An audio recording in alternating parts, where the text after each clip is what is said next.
Hey guys, welcome back to the channel. This is a story about what if Deku was raised by Eraserhead Part 1.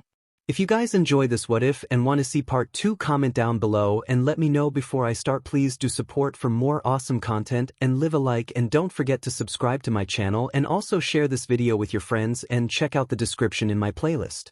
The author of the story Laurenssyyy from Wattpad. So let's start the video. 4-year-old Izuku POV. I heard mommy scream with tears in her eyes as the villain grabbed her. She told me to run. So I ran far away. I am crying because I was afraid. But I wasn't really scared at the villain. The villain may be bad, but Endeavor was so angry and shot the flames at us.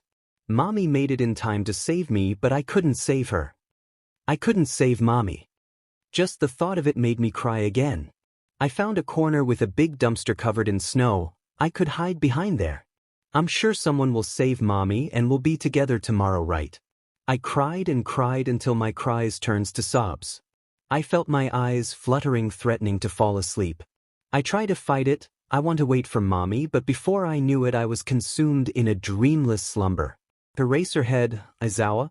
POV. It was almost 9. I couldn't go back to sleep, so I decided to patrol an early few minutes tonight. I said bye to 𝐬𝐻𝐻𝐸 after finishing my coffee and pat our cat on the head before heading out. I started swinging from rooftop to rooftop with my capture weapon. It was harder than usual because things to grab on are slippery due to the cold winter. A few minutes later I saw Endeavor and the police closing up the villain incident. I came there and saw something in horror. What the hell happened here? I asked Tsukachi. Well, that villain with burns from Endeavor over there decided to take this poor woman as hostage. Before Endeavor could do anything, the villain killed her. I gave a sigh showing stress. Who was the woman? I asked him. Her name is Izuku Midoriya.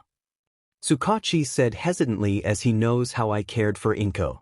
It's been 5 years, and when I saw you again it's like this. I just stared a few more seconds as the officials took her covered body, then left without a word. Only a few blocks away from the scene I hear a child crying. I followed the sound and I found myself following a crying kid. I didn't want to scare the child, so I followed him quietly from the rooftops. He found an alley and decided to stay there. I checked on him, seeing how he was crying. It turned to sobs and I decided that I was going to talk to the kid, jump down the roof and ask him questions. But before I could, I heard him yawn and he tried to hide in his slightly oversized sweater. His eyes started to flutter, then he quickly fell asleep snoring. I came down quietly, trying not to wake him up. He was starting to shake because of the cold. I saw he had a light burn mark on his left hand. I picked him up carefully and wrapping some of my capture scarf on him to keep him warm at least a little. Now looking closer at the boy, he noticed his hair had green with a mixture of black in them. It was messy just like mine. His features reminded me of Izuku. Then I suddenly came to a realization. Could it be? Are you Izuku? Time skip. I let the doctor check if he was okay. I'm now at the waiting room. I just finished talking to Tsukachi. He said he's on his way here. Now I'm trying to contact Hisashi. He finally answered. Hey Sho. Hey 𝐬𝐻𝐻𝐸, I think I'll come home late. I said in a tired voice. Is everything alright, Sho? He asked. His excitement turned to worry. Yeah, things are fine. Can you tell Nezu that I'm taking a break from teaching? Of course, he answered. Then I hang up. Tsukachi arrived just in time. He came with the files asked for. Eraserhead. I found information about the kid and his family. His really is Izuku Midoriya, Izuku's son. The woman from that incident. Hisashi Midoriya, his father, fire-breathing Quirk, but nowhere to be found. No other relatives. He is also diagnosed quirkless because his quirk hasn't manifested yet, but records show that he may manifest it any time before the age of 6. That's all the records. He reported to me. I was sure I'm going to take care of him. I'm adopting him, I said bluntly. Tsukachi looked at me wide-eyed. I sighed. I can't leave him in the system. The detective nodded at me and offered. I'll ready the papers for you. Right now you are his foster and guardian until you legally adopt him. He said to me and waved off. After a few more minutes the doctor came to me and said to follow him to Izuku's room. Mr. Aizawa. The doctor called. I nodded to show that I was listening. The light burn could easily be healed in days. Just apply burn cream for the next few days until the mark is gone. It would be better if Recovery Girl was here, but unfortunately her schedule is somewhere else. He seemed to have caught a cold. He was giving out cute sneezes earlier, and a fever due to exhaustion, but we already gave him medicine, so he should be fine. That's all you need to know. You can also stay here if you want, the doctor finished and walked out the door. I called Hisashi again to ask for my clothes and sleeping bag. I told him where I am and told him to be quiet as he gets here. An hour later, I fell asleep but heard the door opening. I figured it was Zashi.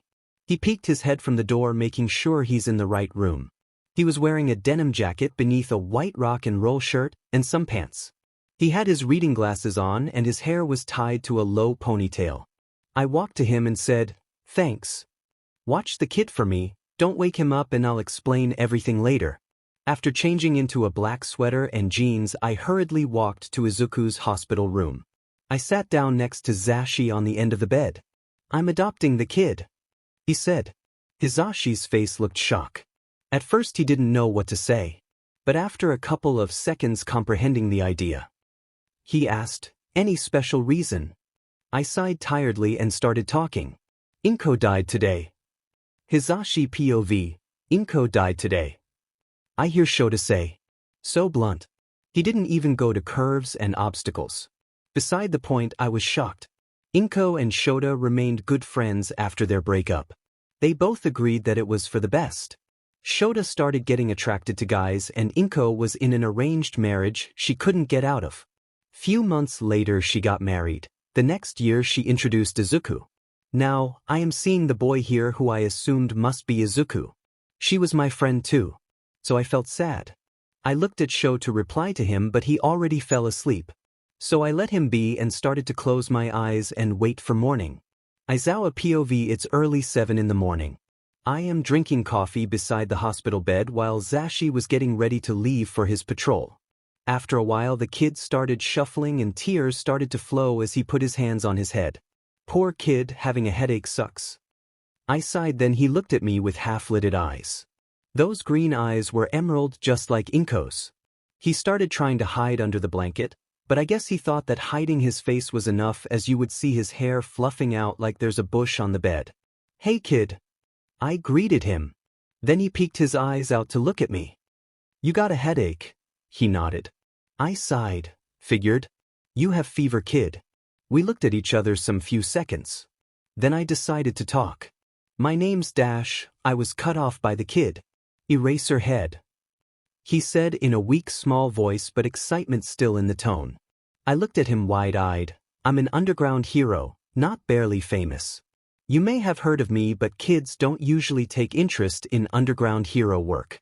Surprised that the kid know me. "How do you know, kid?" I asked. Just a big fan of heroes." I let the topic go immediately and called a doctor. I came back with the doctor and Izuku was playing with the sheets and pillows. "Hello Izuku," the doctor greeted. "I'm here to check your temperature." And so the doctor did what he had to do.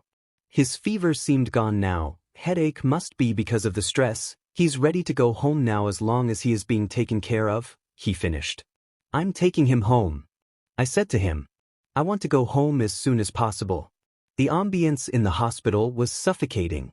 He then left and I'm alone with the child. I don't really know what to say, so we stayed quiet. Until he asked me something. "Eraserhead, sir." "Call me Aizawa, kid." "Okay." Do you know what happened to Mom?" My tired face turned into a sad face. How would I tell a child that his mother died in a villain incident? I couldn't bring myself to say something. Izuku POV, looking at Mr. Zawa, I could tell that my mother died in the incident last night. Watching many hero movies, I know all too well what happened. So I try not to cry, but tears slowly run out my freckled cheeks. "Zawa, who's gonna take care of me now?" I asked him. Zawa's face turned to me surprised, but I know he knows what I mean and found out. He wiped my tears and said, "I'll adopt you real soon, okay, kid?" Knowing that I will stay with him made me feel at ease and safe for some unknown reason. I nodded and hugged his sweater because I couldn't give a full hug. He hugged me back. Time skip present. Mike came here with newly brought clothes for me. It was green sweater. He said I should call him Zashi, and so I do. I was beaming with excitement. I listened to his radio shows. And Zawa seemed happy for some reason. 𝐬𝐻𝐻𝐵 came here to pick us up. We exited the hospital and Zawa sat me at the back seats. We arrived at a simple apartment and I was more than satisfied. As I enter holding onto Zoa's hands, a cat came brushing itself to me. He seems to like you, Zawa said. I gave him a smile and started playing with the cat. Time skip. 1 week later, Aizawa POV. I've been taking care of Izuku this past week. Luckily Mick's been helping me and made things easier. Izuku was easy to handle in all honesty. He loves heroes, Katsudon, the color red, and is good at analyzing. I noticed how he mumbles whenever he watches new hero shows and movies. I already signed the adoption papers, so right now I'm Izuku's legal parent. I just started teaching at U. This year, I don't even know how Mike got me to work there. I'm not really the best with children. Generally they came off as annoying, but a few exceptions can't be avoided. Unfortunately I have to go back to teach my class, and since I don't trust babysitters and 𝐬𝐻𝐻𝐵 has his own class to teach, I have to bring Izuku. So here I am now packing a backpack full of stuff for Izuku, including snacks, extra clothes, water bottle, some of his hero toys and a pen and notebook. I already told Nezu about my situation. The bear dog hamster-like principal agreed to me bringing Izuku to you. It was just a few minutes drive from where I lived, so we got there in no time. 𝐬𝐻𝐻𝐵 parked the car and I went to get Izuku out the back seat, picking him up along with the backpack. I was carrying Izuku and I can't help but give a slight smirk at the kid's excitement. Just looking at him, obviously you is his dream school. If that's the case, quirkless or not, I'll train him to be a hero.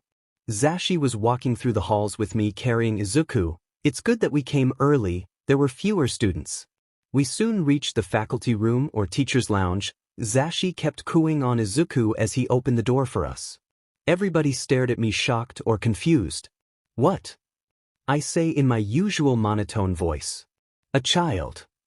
Namuri shouted, the pro hero whose alias Midnight ran to me and stole the kid. I squeezed the bridge of my nose. It's too early for this. I came to my seat and let Namuri play with Izuku as he looked like he's enjoying Midnight's presence.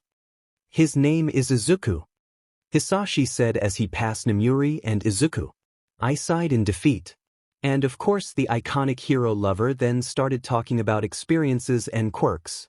Then he snapped his eyes wide as he feel like he's remembered something. Notebook, he exclaimed. He ran to me fast and started asking for something. Zawa? The notebook.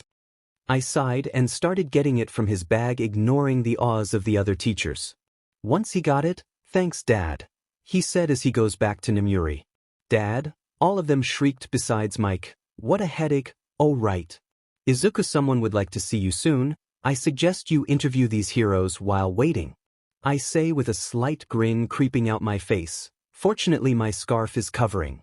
Few minutes later the bell rang and I have to go to my class. Hey Izuku, wait here alright. I'll come back later, Izuku.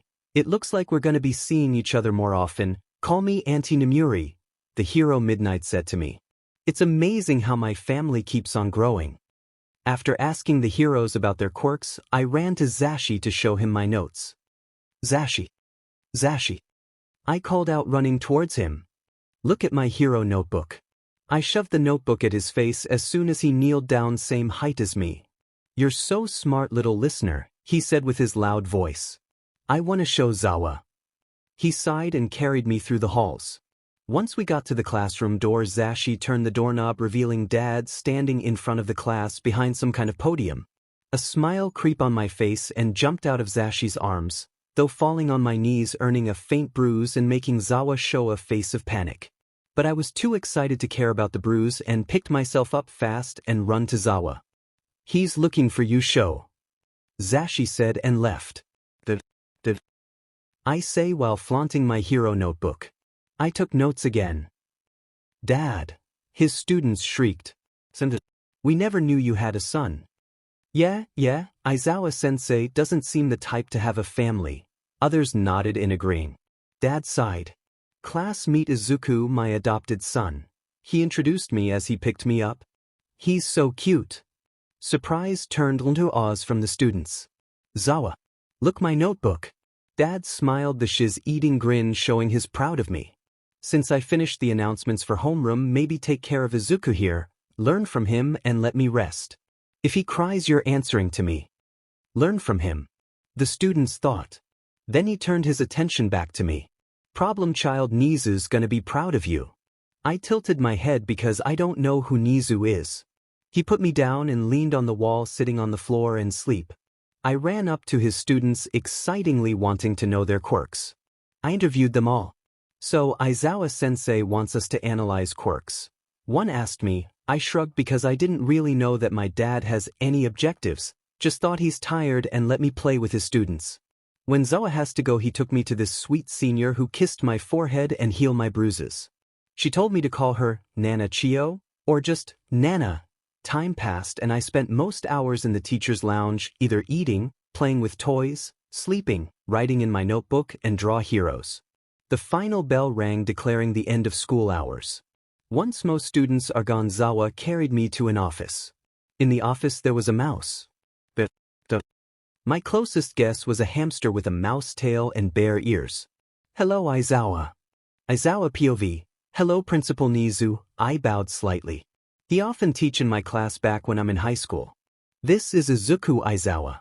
You said you wanted to meet him. He nodded. Nezu here saw a notebook of Izuku that was saved from the incident scene. A hero analysis notebook.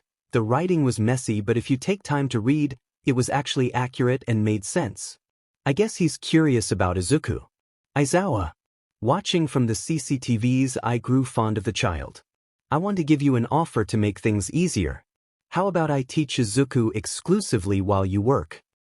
Actually, what Nezu offered would help a lot.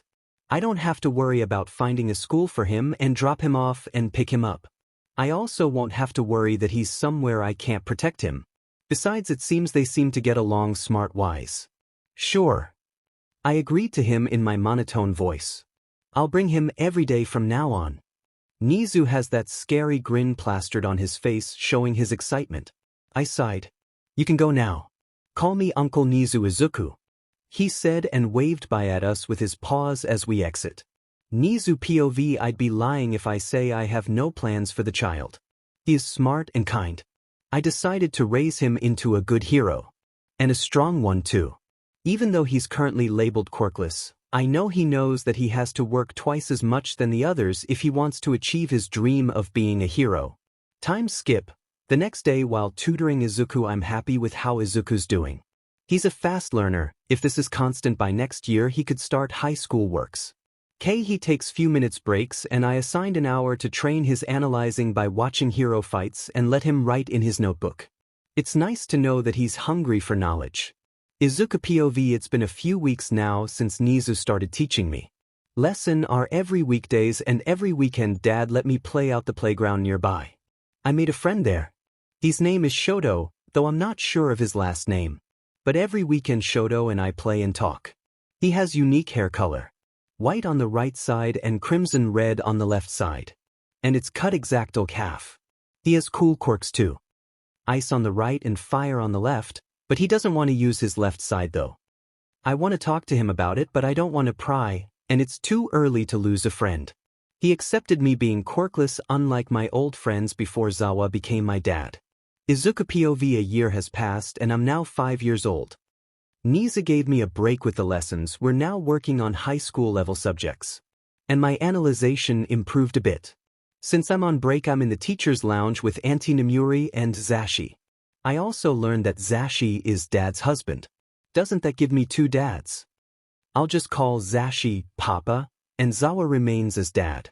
I'm staying on my usual spot at the sofa somewhere in the lounge playing with my hero action figures. My eyes have been irritated for days now, but Papa said not to scratch it. I ended up tearing a lot. Anyways, today Pro Hero Endeavor will come and visit UA with his son. I'm so excited because the teachers say he's my age.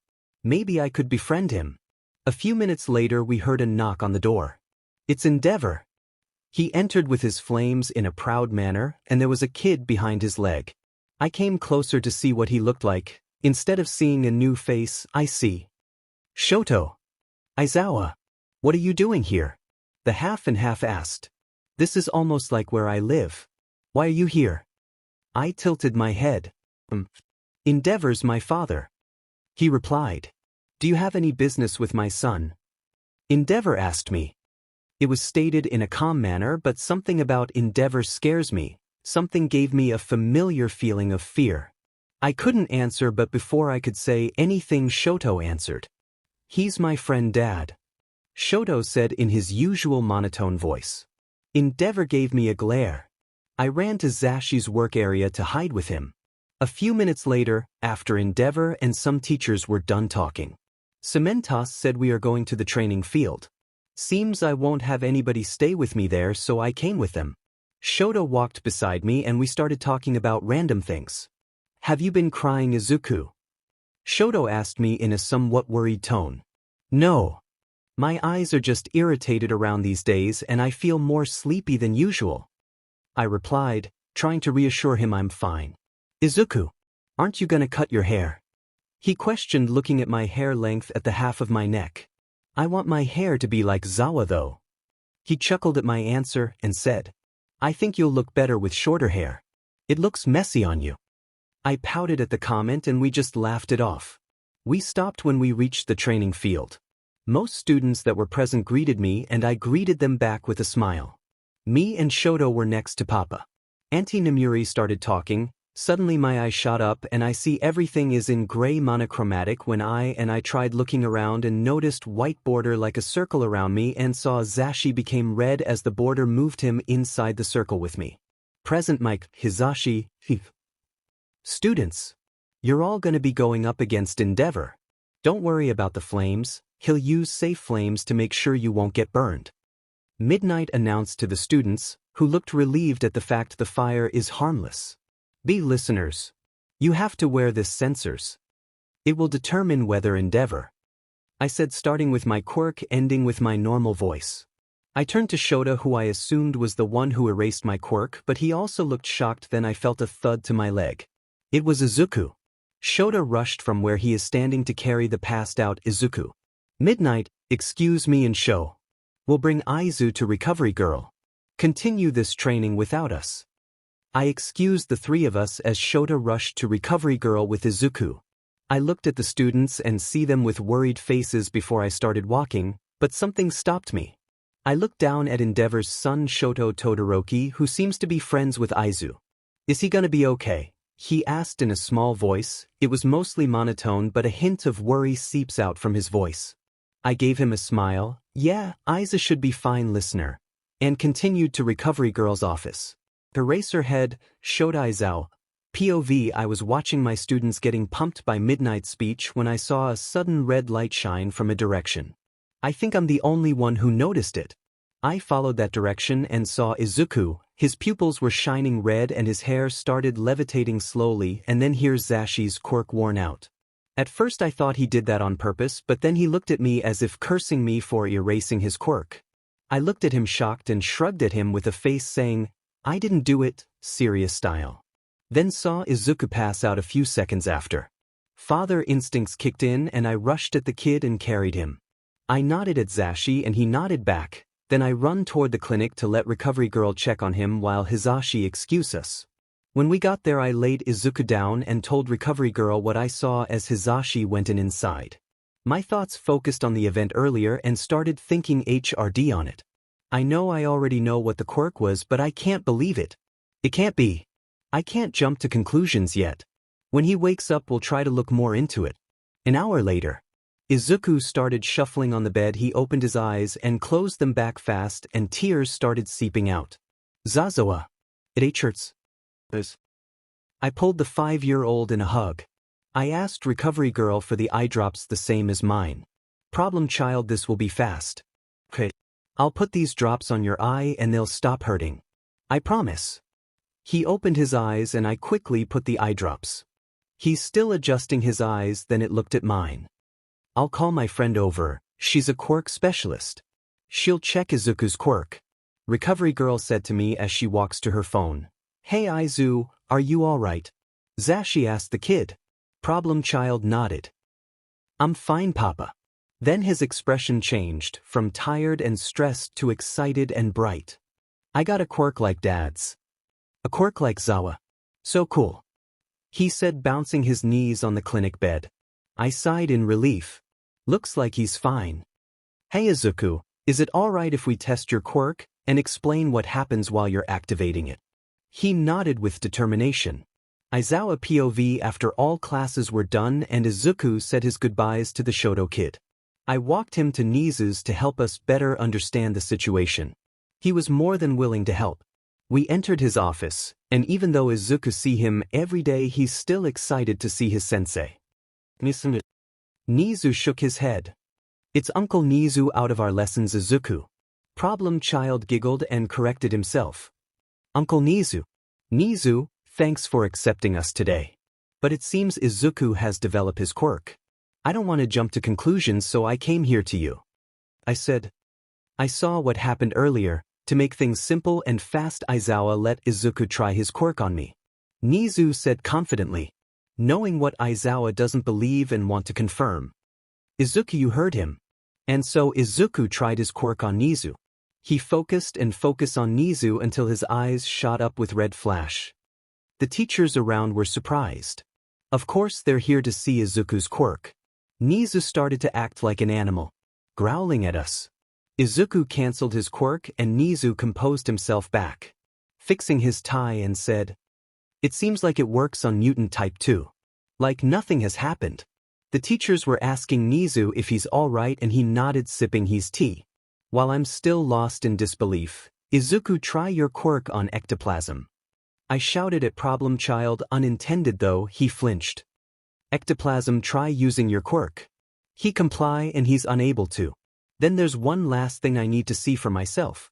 I carried Izuku to Recovery Girl's clinic and told her to cancel her friend to come here and we'll go to the hospital ourselves, but she shook her head and told me. I figured you also want a DNA test, so she's brought along a friend. They're here? I asked. She nodded in response, and when I looked back I saw 2 doctors. I'm Mika, a quirk specialist. Because I lack a quirk I decided to study them. She introduced with a smile. I'm Jean. My quirk is DNA. It basically revolves around DNA, including the ability to tell right away whether you are related by BLD or not. I just looked at him and Recovery Girl nodded at Jean. His eyes glowed green and stared at me and Izuku for a couple of seconds. He then finished his now back to normal. Whether he's your biological son or not, you will love him and take care of him. I told myself as I waited for Jean to announce the results. You are his biological father, Jean said, and I was happy. I had a son with 𝐒𝐽. I guess I was frustrated earlier because I couldn't accept the fact that I had a son without me knowing. But somehow this DNA test helped. I smiled, an unusual smile for me, tears in my eyes, and hugged Izuku. I'm sorry for shouting at you earlier. I guess that make things better. Recovery Girl said. Hey little one. Let's check your quirk, okay? Dr. Mika said to Izuku as she kneeled down to his height. She fixed the equipment and a paper. After every test done to him, she started to explain how the quirk works. Mr. Aizawa, your son's quirk is amazing. It's an evolved version of yours. According to your statement, he can also erase mutant quirks. But there's more. He can erase quirks in 2 ways. I looked at her confused. 2 ways? I asked. 3 ways if it's practiced actually. The first way was to look at the person or anyone in sight just like yours. The second way is to control a border. Anyone within its controlled radius have their quirks erased. Right now the border can naturally expand at half a meter. He can expand it farther if it's trained, and the potential third option is by touch. It's only possible with lots of quirk training and practice. I was shocked. How could my quirk evolve into something so powerful? I have so many questions, but let her continue. Drawbacks are drowsiness. If it's overused, dry eyes are to happen, but that can be changed through endurance training. I nodded at every information she has to offer. It has many information I need explanation of, so it took a while. Izuku has fallen asleep somewhere in the middle of our conversation, probably because of the tests. He needed to use his quirk on them. It did say that drowsiness is a drawback.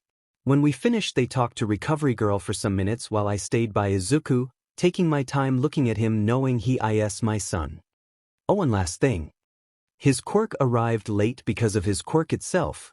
It somehow blocked its manifestation while forming. Dr. Mika remembered and added before leaving with Dr. Jean. I checked the time. Zashi's probably waiting.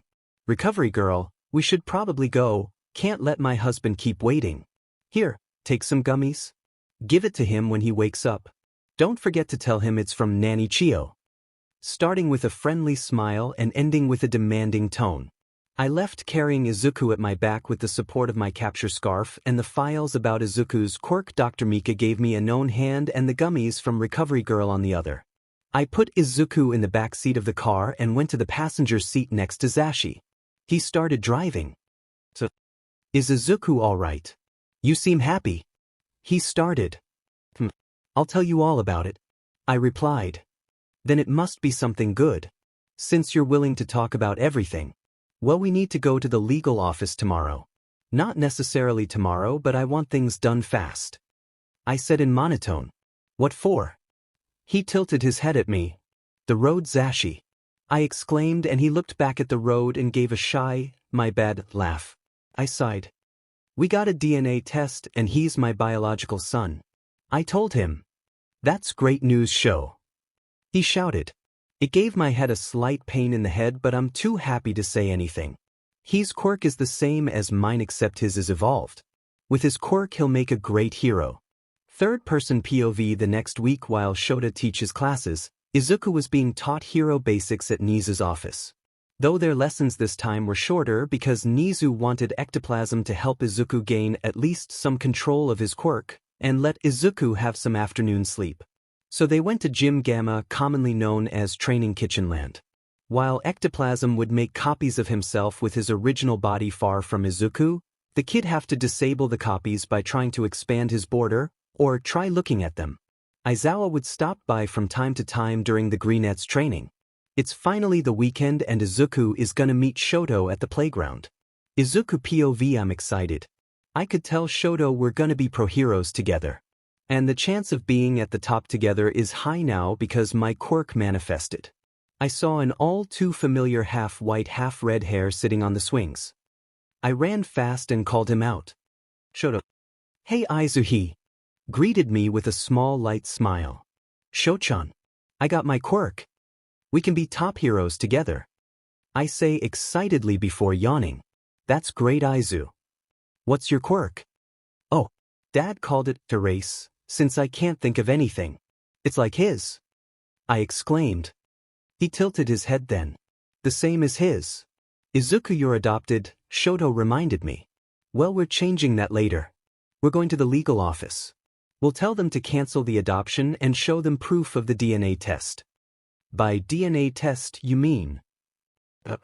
Zawa turned out to be my dad by BLD. He smiled a little wider than the earlier and I smiled at him and soon talked about our experience this week. I told him about my simple training. And in the end we had to part ways too. He went home and I decided to stay for a bit. Izuku POV. I'm now 7 years old and Dad has started training me hand-to-hand combat last month. I had less time to see Shoto though, but we keep in touch through texts. He started to open up more and now I know why he doesn't want to use his left side. I think he's missing the point, but I can't really just tell him straight out or I might lose my only friend. I don't want that happening. I'm really worried. How could Endeavor do such a thing? Ectoplasm improved the border radius of my quirk and also helped me with not blinking. Blinking deactivates my quirk, even the radius and touch. If I touch someone and activated my quirk, they'll lose their quirk until I blink. Somehow that way is irritating my eye more, which made it hard not to blink in less than 5 seconds. So I'm training my endurance at quirk usage. Right now Dad is making me run 25 laps around the Gym Gamma outside and try 10 push-ups, sit-ups, and some pull-ups at a bar on the training field. Then every week he will add a number to it. And it went on like this for the rest of the year. Time skip. 9 years old, I still get to study with Nezu, but only reviewing our past lessons since I've finished the high school and college subjects. Then I focus on my training that takes hours. My body is physically strong, but my muscles are not too showy that it looks gross. I have a natural thin body and I guess I'm gonna be tall. It's my birthday today, but that doesn't mean I want to escape the hellish training. I do complain to Dad every day about my hell training. Imagine running 600 laps to improve stamina and 5-minute break, then 100 push-ups, sit-ups, pull-ups, and 2-hour combat training. I just turned 9. Dad and Papa said they have wonderful gifts for me. After training, I go to the locker rooms and sometimes be joined by students. They would always greet me and I would greet them back. First years would seem confused, but I would make friends with them. It's great that they understand my behavior. I'm slowly turning into Dad, but I act better than him. After changing and cleaning myself up a little, I went to the teacher's lounge where I would wait for Aizawa and Ʒashi, expecting most of them are in classes. I was surprised when they weren't. "Happy 9th birthday, Izuku," they shouted. Auntie Nemuri hugged me into a super tight hug, where I can't breathe until Dad would scold or stop her. "Let the child breathe, Nemuri," Zawa said. "Here, open my gifts first," she said to me, handing a pile of boxes. I thought I said only one gift from each one a year. I asked them, "Oh come on, just let us spoil you. Our money will be stuck in the bank forever if we don't spend it on you," Papa said. Zawa sighed and followed. "He's right, problem child. Besides the donations we make and the fund for you, we got nothing else to spend on but personal stuff and you. And don't worry about Hisashi, he's a pro hero and a teacher and has his own radio show." I just ran up to Zawa and hugged him. I opened all their gifts and Dad gave me his last. At least he followed the rule. I unwrapped it and what I saw was the most appealing thing ever. I've always wanted one of these. It's so cool when I watch him use this. A capture scarf of my own. It was wonderful. It's dark green and it's a bit smaller in size than Zawa, but it's more convenient for me. "Don't worry about the size, kid, I'll make sure to buy you new ones if it gets too small." He smiled at me. I gave him another hug. Time skip 11 years old, I now can use and understand the capture scarf, but not as good as Dad. I still make small mistakes which I curse myself at for not improving them fast. And about my quirk, I can extend the border at a 10-meter radius. Touching only made it to 15 seconds, and by looking, well, I had goggles made to make sure my opponent won't see when I use my quirk. I'm practicing analyzing during combat now against my dad, which he mastered cause he literally fight quirkless when his eyes tire out. In 3 years, I would be taking the entrance exam. So I gotta train more seriously. And I want to update the name of my quirk. So I talked to Dad about it. "Hey Dad." Yeah. He said, taking a sip of coffee, "I found a suiting name for my quirk." He raised an eyebrow. "Oh, what is it?" "Obliterate." He seems to be thinking hard about it, but after a few more seconds he nodded. "Sure, let's do it this weekend before training." I smiled and thanked him. Then started the basic of my training. The once 25 laps around Gym Gamma is now 1,000 lap around school, the push-ups, sit-ups, and changed the pull-ups to light weightlifting. And 2-hour combat that I used to pass out on in an hour, now surviving even 3 hours evading and sometimes landing hits on my dad. But every year, I haven't won once. Which is why I have to train more. I won't be a hero everybody expects if I can't surpass my dad.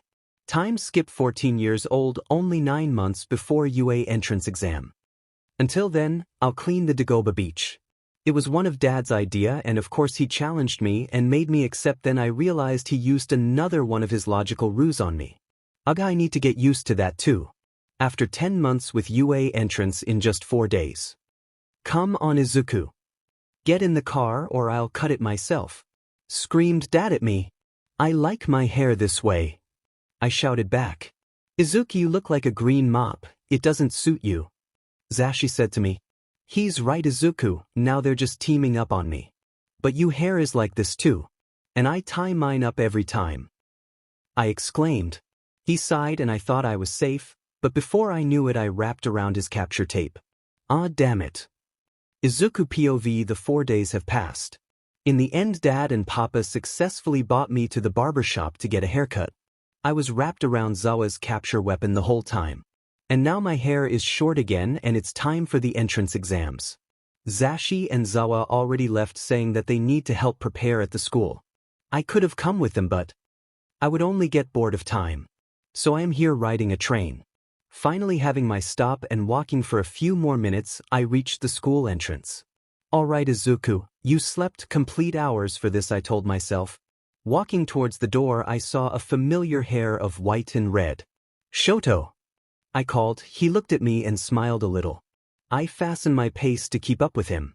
"Hello, Izuku," he said. "Oh, you cut your hair," he said in monotone. I nodded furiously. I don't know why, but I get excited most seeing this dull friend of mine. "Have you visit your mom like I suggested?" I asked him. "It went well," he answered. "That's good then." Despite having a drowsy face, I gave a bright smile to him. Talked as we went to the stadium where orientation is to happen. Ʒashi was the host. "Hello, little listeners." He greeted us with his quirk. Everyone was silent. "Hello," I greeted even though he won't hear it. "Serious crowd much. Students are no fun," he exclaimed. "Anyways, hey race, the things you need to know for the entrance exam. There are 3 robots," Ʒashi continued. I feel like sleeping again, and halfway there a boy with blue hair and glasses interrupted. "Excuse me." He raised his hand.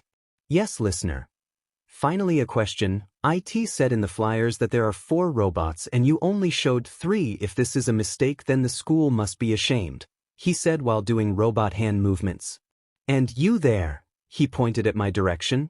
I pointed my pointy finger at myself. "You talking to me?"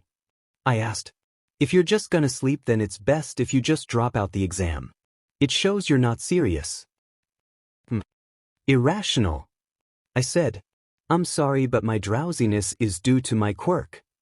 "Well, listener, I was just about to get to that part. There's a faux robot worth 0 points. It's just best you avoid that. Anyways, recommendation students could start their written exams and the others should go to their designated exam grounds after a bit. Good luck." Me and Shoto got up from our seat and went to where we are heading. I saw the blue-haired guy eyes widen. I shrugged my shoulders and went my way. After the written exams. Since the regular practicals are done, it's now our turn. In the end, the Inasa guy got first, I got second, and Shoto got third. Shoto was tense most time. I could tell even if it's not showing that much. Apparently Inasa and Shoto got into a fight. I came to Inasa after talking to Shoto how he should not fight. "I'm sorry about my friend. Endeavor must have nagged him again this morning," I told him. "Like father, like son," he commented. I was pissed. Shoto hated it most when people say he's like his father. I gave him a glare. "For your information, he hates his father. Being compared to him is no better. I'm trying to say sorry, but my friend's been through a lot to let it slide." I left him there alone. The exams are done and Shoto fortunately got his dad's permission to hang out with me. We were about to exit the front gates when Todoroki, Aizawa, Inasa came running towards us calling our names, which got our attention. I looked at him and he bowed in front of us. "I'm sorry for judging you wrongly earlier. I hope we can be friends," he said. We forgave him easily. Shoto is now laid back because of the fact Endeavor let him hang out. "We're hanging out, do you want to join?" Shoto asks. Inasa nodded and we went along to the mall nearby. We ate soba since I let Shoto choose. "So Aizawa, what's your quirk?" "You saw mine was whirlwind. I'm able to manipulate air around me." "And Shoto has ice. Yours must be some strength enhancement quirk or something," Inasa asked. "Oh well, mine's obliterate. It would go by the name Erasure, but saying that I obliterated your quirks is much cooler than I erased your quirks." I told him. "Never knew you changed the name for that reason," Shoto said while slurping his soba. Inasa laughed. He seems to catch up on the conversation. "That's a cool quirk. How does it work?" he asked, curiously excited. "Well, there are 3 ways for me to erase someone's quirk. 1 is to look at them, 2 is to bring them inside a certain radius. 3 is by touch." "Isn't that overpowered?" Inasa said. "Well, everything will stop if I blink, and the drawbacks are drowsiness and something like dry eye. So I need intense training in staring so I could last minutes or an hour even in one go like my dad." I answered. "So you need more than the regular 8 hours of sleep. No wonder why you have circles under your eyes." "Don't worry, they aren't bad," he assured me. When we're done, we parted our ways. I went home just before 8. Turns out Dad and Papa had been waiting. "Hi Dad." Hi, Papa. I greeted them as I closed the door behind me. I thought you weren't coming home, problem child. Dad said. I just hung out with Todoroki and this Inasa guy from the recommendation exams who we made friends with. I said to him, "Oh, how was Shoto?" Dad asked. He's fine, he visited his mother and said it went well. That's good to hear, Izu. Papa said. Come and eat. I made katsudon. I already ate, but I can never say no to Papa's katsudon. He mastered to cook it in a way that I like it. So I munched on the food and they followed. The results are coming next week, but I know you'll pass. Dad said as he ate his food. Izuku POV, the letter came and said I passed. Izuku Aizawa. You got accepted into UA. Congratulations. Classes start next week Monday, your class will be at 1A. Plus Ultra. The letter was shorter than I thought. If you're looking for a longer letter, don't, I'm the one who wrote that. I tried to make look exciting by putting exclamation points. My dad said as he was sipping a coffee. I don't mind, besides letters are too long to read, I said to him. 𝐤𝐻𝐿, you keep on passing your vibes to Izu. Look, he's acting like you. Drinking coffee and stuff. Papa shouted using his quirk but got erased by Dad through it. Relax, Papa. It's the hot chocolate you just made me seconds ago. I said to him, raising my mug. Just don't be too much like your Zawa, okay? I nodded at him before going to my room to change into my training clothes. Zawa. I'm going to run point A point B to the mall again, want me to buy you something? I asked them. Before leaving I remembered something. Oh Dad.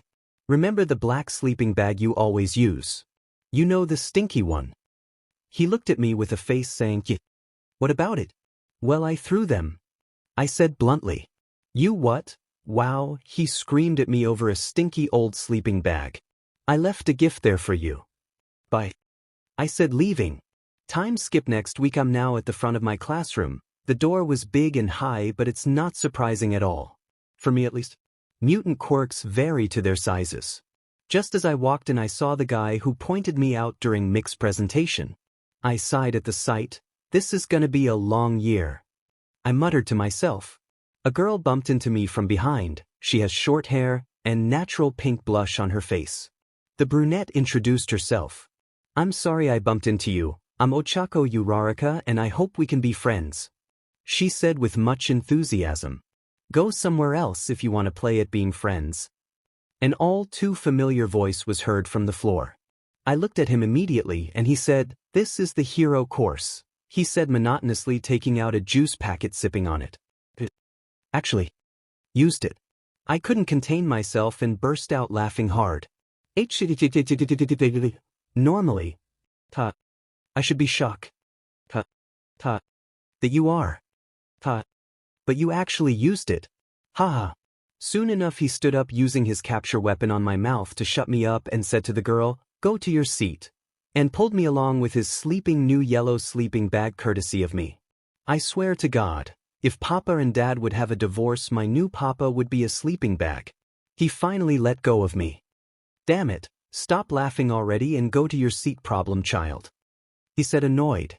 I complied and walked over to my seat behind this familiar blonde, still holding in my giggles. I know this is unexpected, but can you guys wear this? That showed the training uniform. No orientation. Most of the class exclaimed.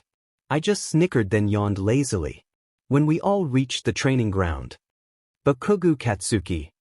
Dad called out, I swear that name is familiar. Since you got the highest score in the entrance exam. What was your best in middle school? 67, the blonde answered. Try doing it with your quirk now. Dad said as he tossed the ball to the younger one. Okay, D. The blonde screamed as he threw the ball using his explosion. Die. I said monotonously, close with interest. Know your limits, that's the first step on improving. Go beyond plus ultra. Seriously, can my father get any more dull? You have 8 tests. Feel free to use your quirks. Yay. This will be fun. A girl with pink skin said. I gave a quick, oh.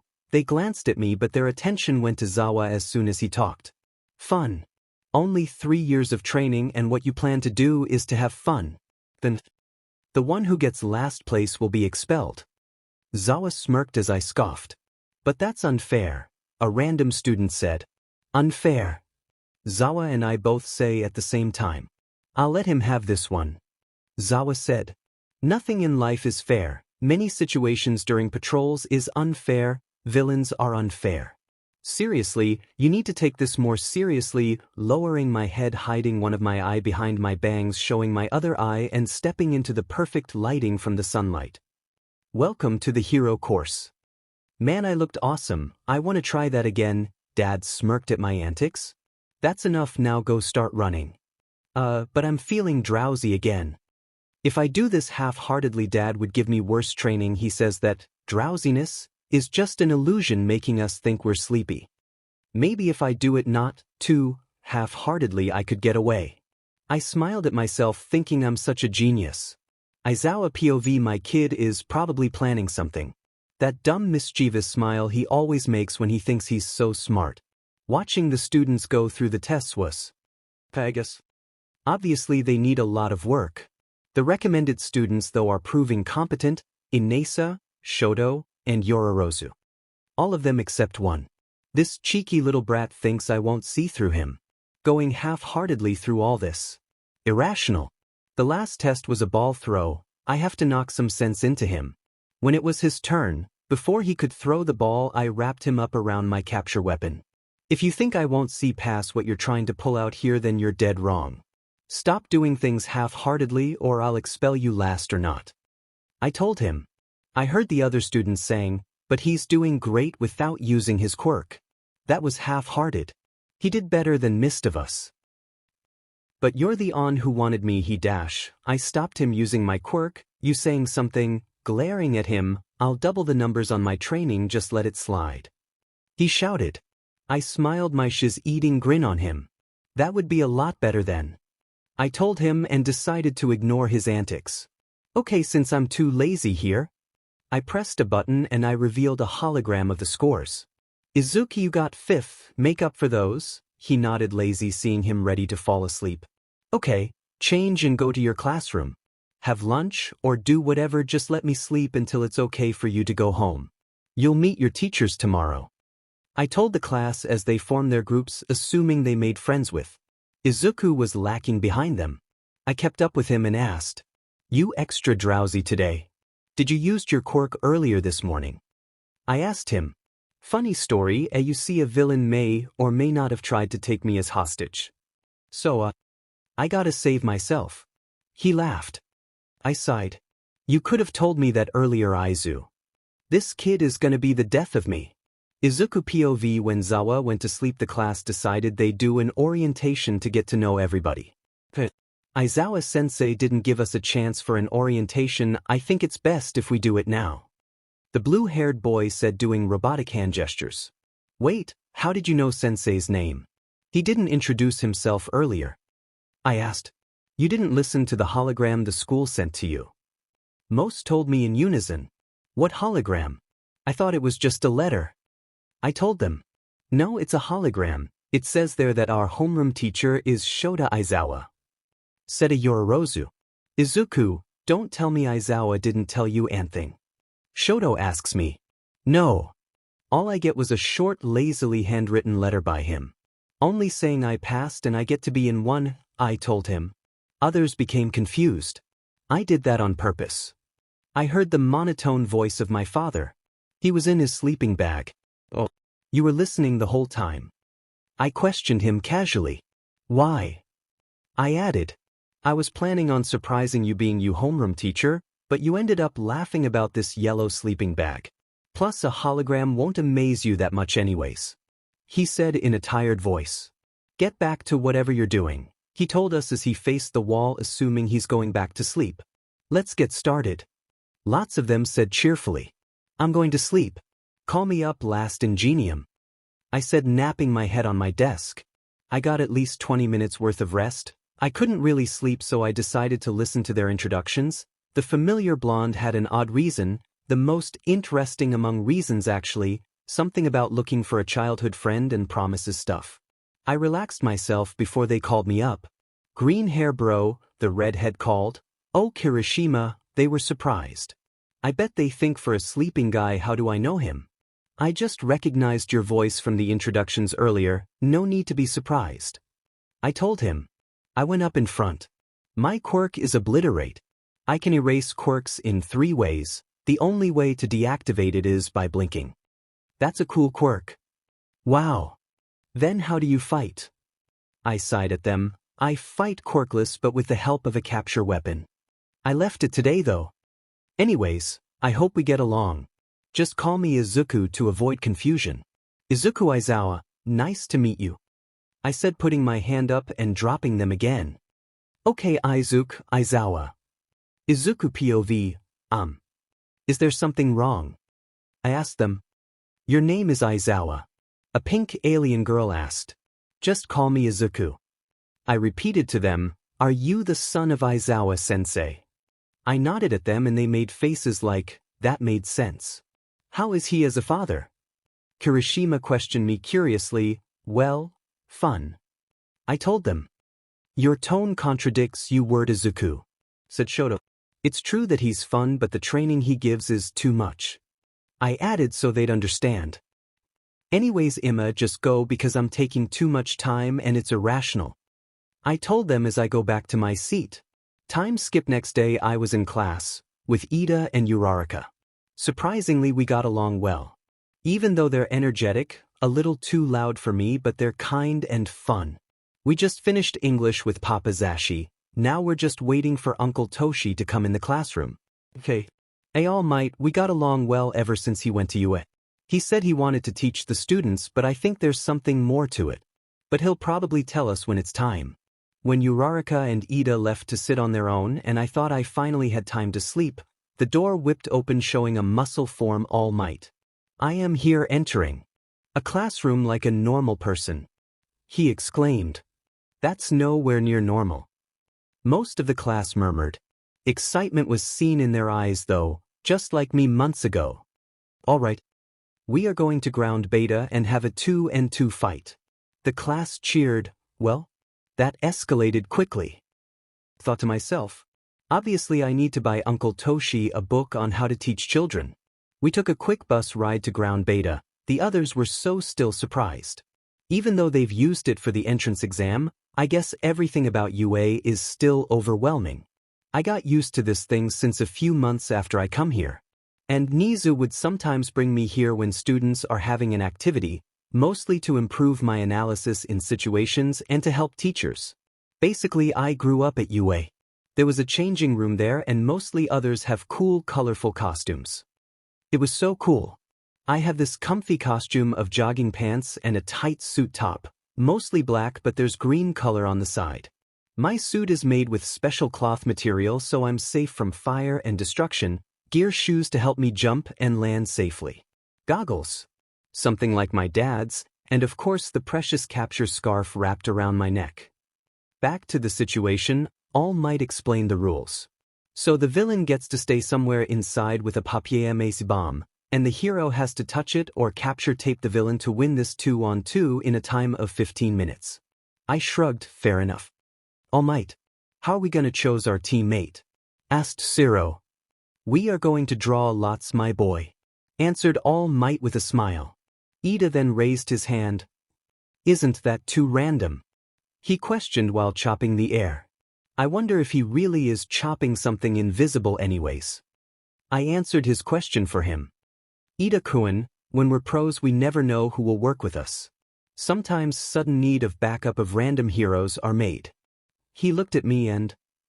You're right, Aizawa. Sorry for the rude question. He bowed. I sighed. No need to bow, Ida-kun. And call me Izuku, don't want to confuse me with Dad. After we draw lots, I got Kirishima as a partner. After drawing lots again to decide whether our team is a hero or a villain, the situation is just too perfect. We got to be the villains, which is fortunate cause I got the perfect plan. It will be easy to execute cause our heroes will be Bakugo and Shoto. Now I just need to have a talk with Kirishima. Kirishima. I called. He ran up to me. Hey Izuku, he greeted. I got the perfect plan, Kirishima. Well, not perfect, but if I'm able to pull it off it's close enough to perfect. He nodded. We're gonna win this. he said. I chuckled. Well, first plan is, as long as I have control of my quirk, you should be able to use yours. I told him, what do you mean by that? He asked. Well, one of the ways to erase quirks is for me to create an area. If I focus enough, you can move freely in that area with your quirk. Second plan is easier for me, but I'm not sure about you though. We fight quirkless versus quirkless. Either way, we have upper advantage. My capture gear and hand-to-hand combat training may be a lot of help, but I was worried you might not be able to have fun during all this. I told him, bro, to be honest, I love using my quirk. But you won't have your fun if you focus on not erasing my quirk. I know hand-to-hand too. It'll be fine with the second plan, he said, assuring me. If you say so. Anyways, our opponent seems to rely on their quirk more than physical skills. Our victory isn't set, besides both of them are not team players. Are you sure of that? He asked me. Of course. Todoroki is strong, but knowing him since childhood, he trained his quirk and not fighting skills particularly, and he'll try to do things his way. Just watching Bakugo and hearing of his score in the entrance exams and observing how he is, I predict he's gonna rush to his explosions without making a plan. I explained to him. That's so cool, Izuku. He told me. We were fifth to participate in the activity. It was nice seeing everyone's quirk in action. Though they're not as amazing as pro heroes' practice fights, but we're still learning. Of course, I took out my notebook to write notes. How could I not? Whoa, Aizawa, you take notes? Ciro pointed out. That's cool. How do you do your notes? I gave Kaminari my notebook to show my writings. You know what, never mind, too much information for my head. He said, giving my notebook back to me. I giggled at his comment as his eyes go anime spiral. The last match was over. It's now time for mine and Shoto's team to fight. Young Aizawa, I'll give you 2 minutes to prepare inside.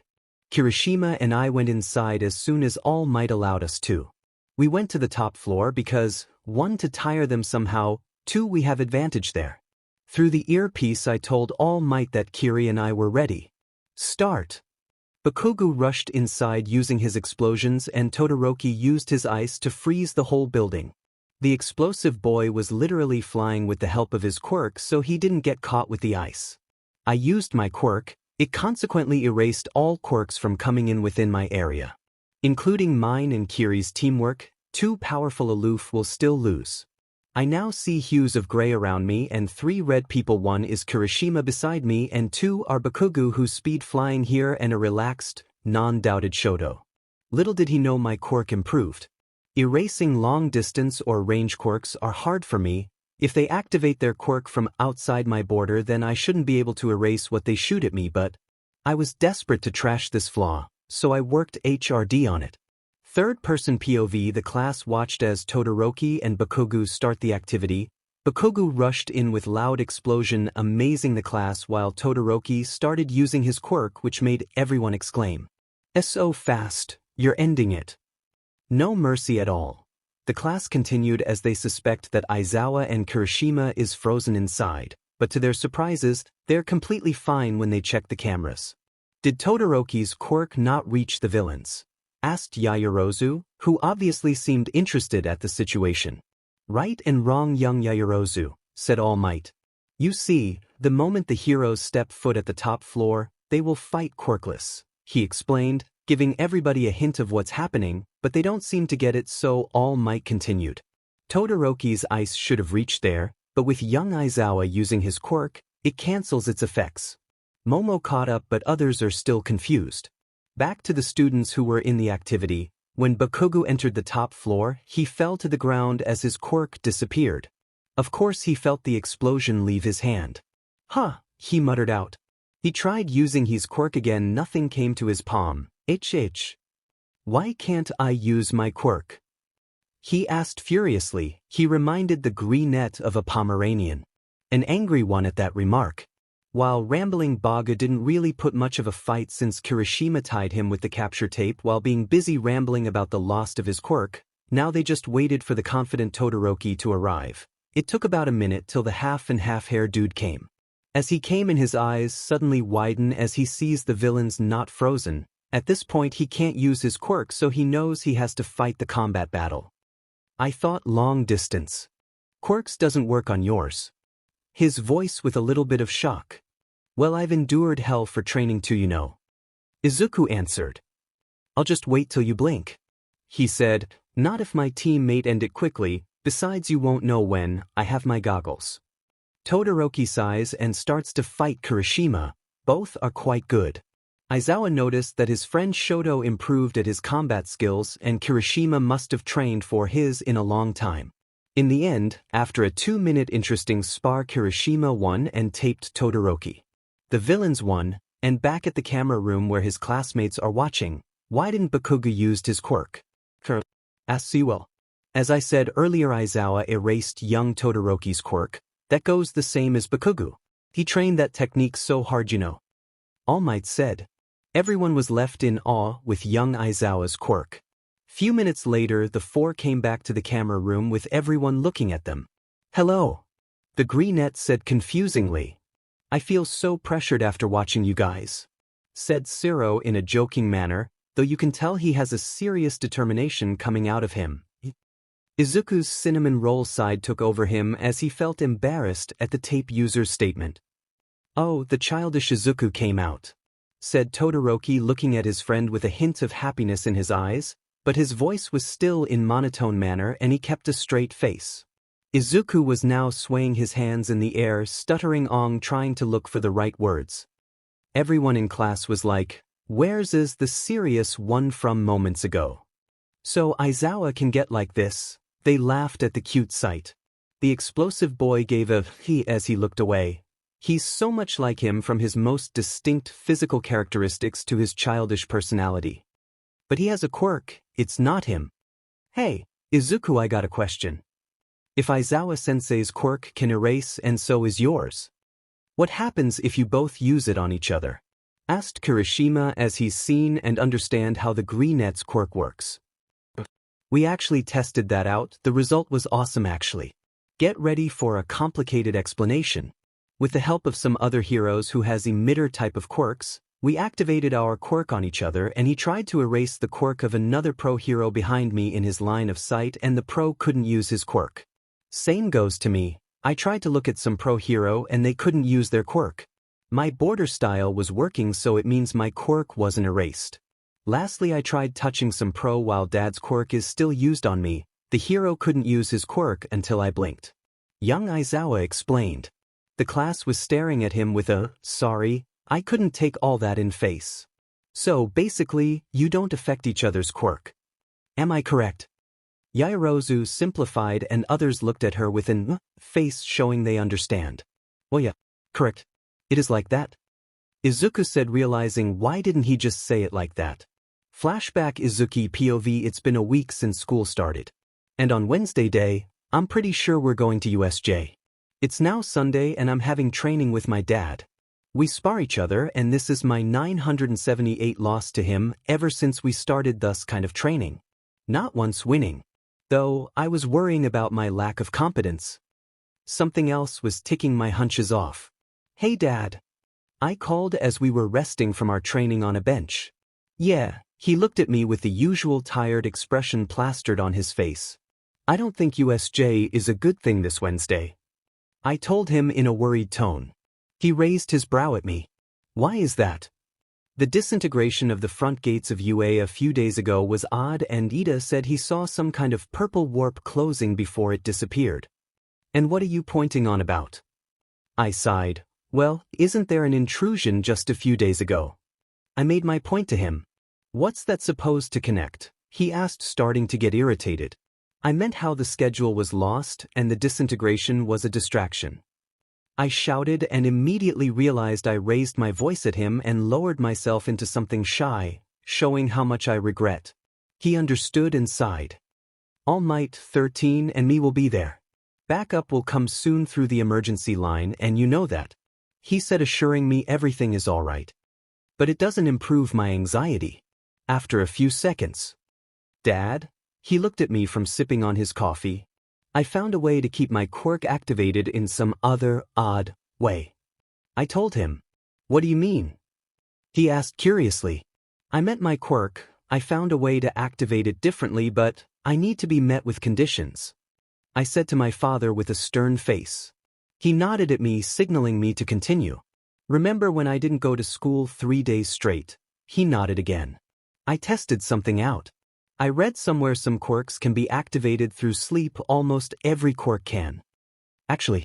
But it was extremely hard. Everything has a condition before it will work. But I found my conditions with luck on my side. Sleeping pills should let me sleep and dash. I was cut off. Where did you get the sleeping pills? As far as I know, I hid them well. Dad said with an angry parent expression. Besides the point. Sleeping pills and Quirk support pills from Mr. David. I told him. David, the one in Island. Yeah. And how does this odd activation work exactly? He asked, going back to the real conversation. Through sleep.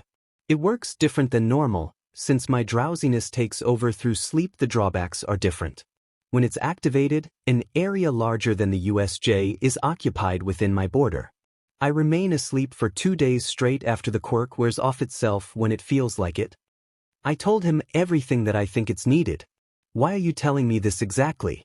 The Izuku I know would wait to show off his quirk in front of a crowd. Like the stunt you did at 𝐻𝐽𝐫𝐼𝐺's class. He glared at me, but I just smirked at him. Well, in case of something bad happening, I wanted to help.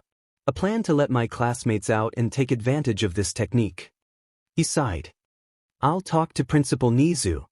And a flashback, I'm in the bus along with my classmates. Sleeping and quirk support pills are ready with me. We finally arrived in a few minutes. After getting off the bus, my class was met with 13 in the front of the USJ. She greeted us saying that she will be our sensei for the day. We entered the building and everyone was amazed. Wow. It looks like the Universal Studios Japan. Called out either Denki or Kirishima, I was too out in the air to care really. I chuckled at the comment and 13 did introduced it to them as the USJ. The class jaw dropped at the amazing coincidence. 13 was now explaining her quirk and how and why the building was built, but it was interrupted. Wow. They even have fake villains. Called out Kirishima. Those aren't fake, they are real villains. Everyone run out, Izuku stay. Dad yelled, readying his scarf as they run out. I hid at the plan's safe place and took the quirk support pills, then the sleeping pills. After swallowing the sleeping pills, not even a minute has passed and I'm already asleep. My last thought was. As I thought, villains? Third POV, a man with blue hair, many hands on him can be seen near the fountains in the center of the building with a weird bird thing standing beside him. Also someone looking misty like purple-black smoke. We are here to kill All Might. The handyman exclaimed. His 100 gathered lackeys laughing and satisfying themselves with their own excitement. The class was running through the door. The smoky man would have caught up with them with his warping quirk, but he turned into a normal guy in a formal suit with purplish and black hair. Aizawa was about to attack, but he instead heard an ear-piercing scream coming from one of the villains with a mutant quirk, slowly changing his supposed physical features to change along with the other followed. Izuku's quirk must have taken effect already. He thought and decided to take on those who are emitter quirk users who are beyond confused. Shigaraki started to notice the situation. What the hell? What's happening? He whined and rambled about the heroes being cheaters and things related to video games. Soon enough, the weird bird thing they brought in slowly died in vain because of the cancellation of quirks, which what he is made of. Shigaraki, we need to go back. Second plan exit. The guy who was once a miss said. The blue-haired villain just become matter and ramble, looking like a child on tantrum. Tamura Shigaraki, the warp user called, which caught the attention of the former. He nodded fast and waited for portal that meant to pick him up, assuming made by the mastermind. They both left, leaving all the low-class villain in the building, the dissolved Nomu, and their plan to kill All Might in that place. Aizawa was bruised and somewhat bone-broken here and there, probably needs resting in a hospital for a day, but it was all minor. Third POV, the villains left when All Might and other pro-heroes finally arrived. The police department are also there for backup. Recovery Girl was unfortunately not there, so they had to put Aizawa in a car since he refused to ride the ambulance, but then remembered his son when Mike came to him worried. Sitting on one of the chairs provided, Aizawa heard his husband Mike calling to him worriedly. Shoto. The blonde yelled, coming towards him. "Are you okay?" He nodded yes to Mike. "We'll put you in an ambulance for bet dash." The standby nurse was interrupted by Aizawa refusing the offer and to just take the car. Then his blonde husband suddenly caught his attention with an obvious question. "Shoto, where's Izuku?" The black-haired man widened his eyes. "How could I forget my own son?" He scolded himself, mentally. "He's probably sleeping still inside the building. He's somewhere here," he told Hisashi as he pointed the place on the USJ map. Hisashi ran towards the building quickly, but before he could enter, he was met with a sleeping Izuku in the arms of All Might. "Hey Zashi, your son's safe. I don't know why, but young Izuku shouldn't be sleeping, you know," he said as he gave his nephew to the loud blonde. Then after All Might had a talk with Detective Naomasa, he left quickly due to his limit. Aizawa, in the end, begged to ride the ambulance with Izuku when they said he has to be in different ones when he agreed. Seeing his desperation, the medical team let him stay with his son while Hisashi would just use the car and drive himself to the hospital. Well, Nezu came along, so he wasn't exactly by himself. He heard about the new technique Izuku learned and wanted to know more about it as he noticed it's powerful. Not longer than an hour they arrived at the hospital, giving the father and son a room at once and get checked there. "So, Aizawa, care to explain why Izuku is in this state? Even if his drowsiness kicks in, I'm sure he wouldn't fall asleep in the middle of a villain fight," Nezu said to his employee. About that, he said it's about the new way he activates his quirk. Instead of keeping his eyes open for so long, he activates it by sleeping. The tired-looking father explained. Nezu found interest, visible all over his face is curiosity. "I assume it has a time limit since I'm not affected by it," he said to Aizawa, who nodded in response. "What's the drawback, show?" Mike asked, trying to confirm something. Eraserhead sighed and answered. He said it would be a 2-day sleep marathon, and so the couple waited for Izuku to wake up the next 2 days. Aizawa POV. "I hear my husband screamed my name from our room. Fortunately his quirk was controlled, or else I'll be deaf. Not that I'm not used to it by now." I sighed. What? Walked to where this loud blonde is and my grumpy side taking over. It soon disappeared when I heard of what Hisashi told me. I got a call from the hospital. "Izuku is not awake yet. I'm getting worried," he said, gritting his teeth from nervousness. My eyes twitch as I was frustrated that this is happening. "Change your clothes, we're going to the hospital," I told him, starting the car. I didn't really have to change since my husband forced me to rest. No longer than 3 minutes he opened the passenger side and sit in. I drived fast, not even minding if he wore his seatbelt or not. "Relax, show," he said, trying to calm me down. "How am I supposed to calm down Zashi?" I told him, not noticing the raise in my voice until he made himself smaller. I sighed, trying to relax myself. "Okay, I'm sorry I raised my voice at you, Hisashi. It's just dash. My son is in the hospital, not waking up when he's supposed to," I told him. Tears almost fell down, but I managed to keep it in. The car ride was silent until we reached our destination. I quickly rushed in the hospital when I locked the car. In the right floor. "Where is Izuku?" I yelled. Nurses and 2 doctors come to my aid and led me to my son's room. I see him. Asleep, heart rate is normal and just like the yesterday and the other day. Why is he still asleep? I asked, glaring at the staff. "Show, compose yourself to keep professional," Zashi reminded me. I breathe in and out, then relaxed myself, though you can still see me tense. "We don't exactly know, Mr. Aizawa, but Izuku here shows sign of waking up by the end or this week or before. If it goes on longer than a week, we'll make countermeasures in aiding him," the doctor explained. "What do you mean by that?" "I meant after the week ends and he doesn't wake up, we'll assign him as a comatose patient. Right now he is in a coma, but you said it was a normal drawback. Drawbacks of quirks longest last only a week. So we can't give him that label yet." Demon doctor saying things as if he's sure he won't wake up. Saying things like, "yet," makes me feel down and broken. I could have just not let him do what he wants and none of this won't happen. I left, storming out the room, and decided to go home with Hisashi. The next day, I convinced my husband to let me work by adding Izuku into my reasonings. He just sighed and looked at me like I was someone hopeless, then he nodded. I was offended, but I got more important things in my mind. I'm walking through UA's hallways and arrived in front of one's door. I entered with an unentertained look as I see Ida rushing back to his seat, Bakugo trying exploding Kaminari's head, Kirishima shielding Kaminari, and Mina cheering them on for I don't know what. I sighed, and it caught their attention. Amazing that they can know my presence through a dull sigh. Go to seat, brats. I walked to the podium. Is Aizawa-sensei in a bad mood? Did we do something bad? I'm ready for my funeral. He only call us brats when he's mad. A couple more whispers filled the scary ambience of the room, all relating to me being mad at them or my mood being not the best. Okay, that was an understatement. My mood being worst.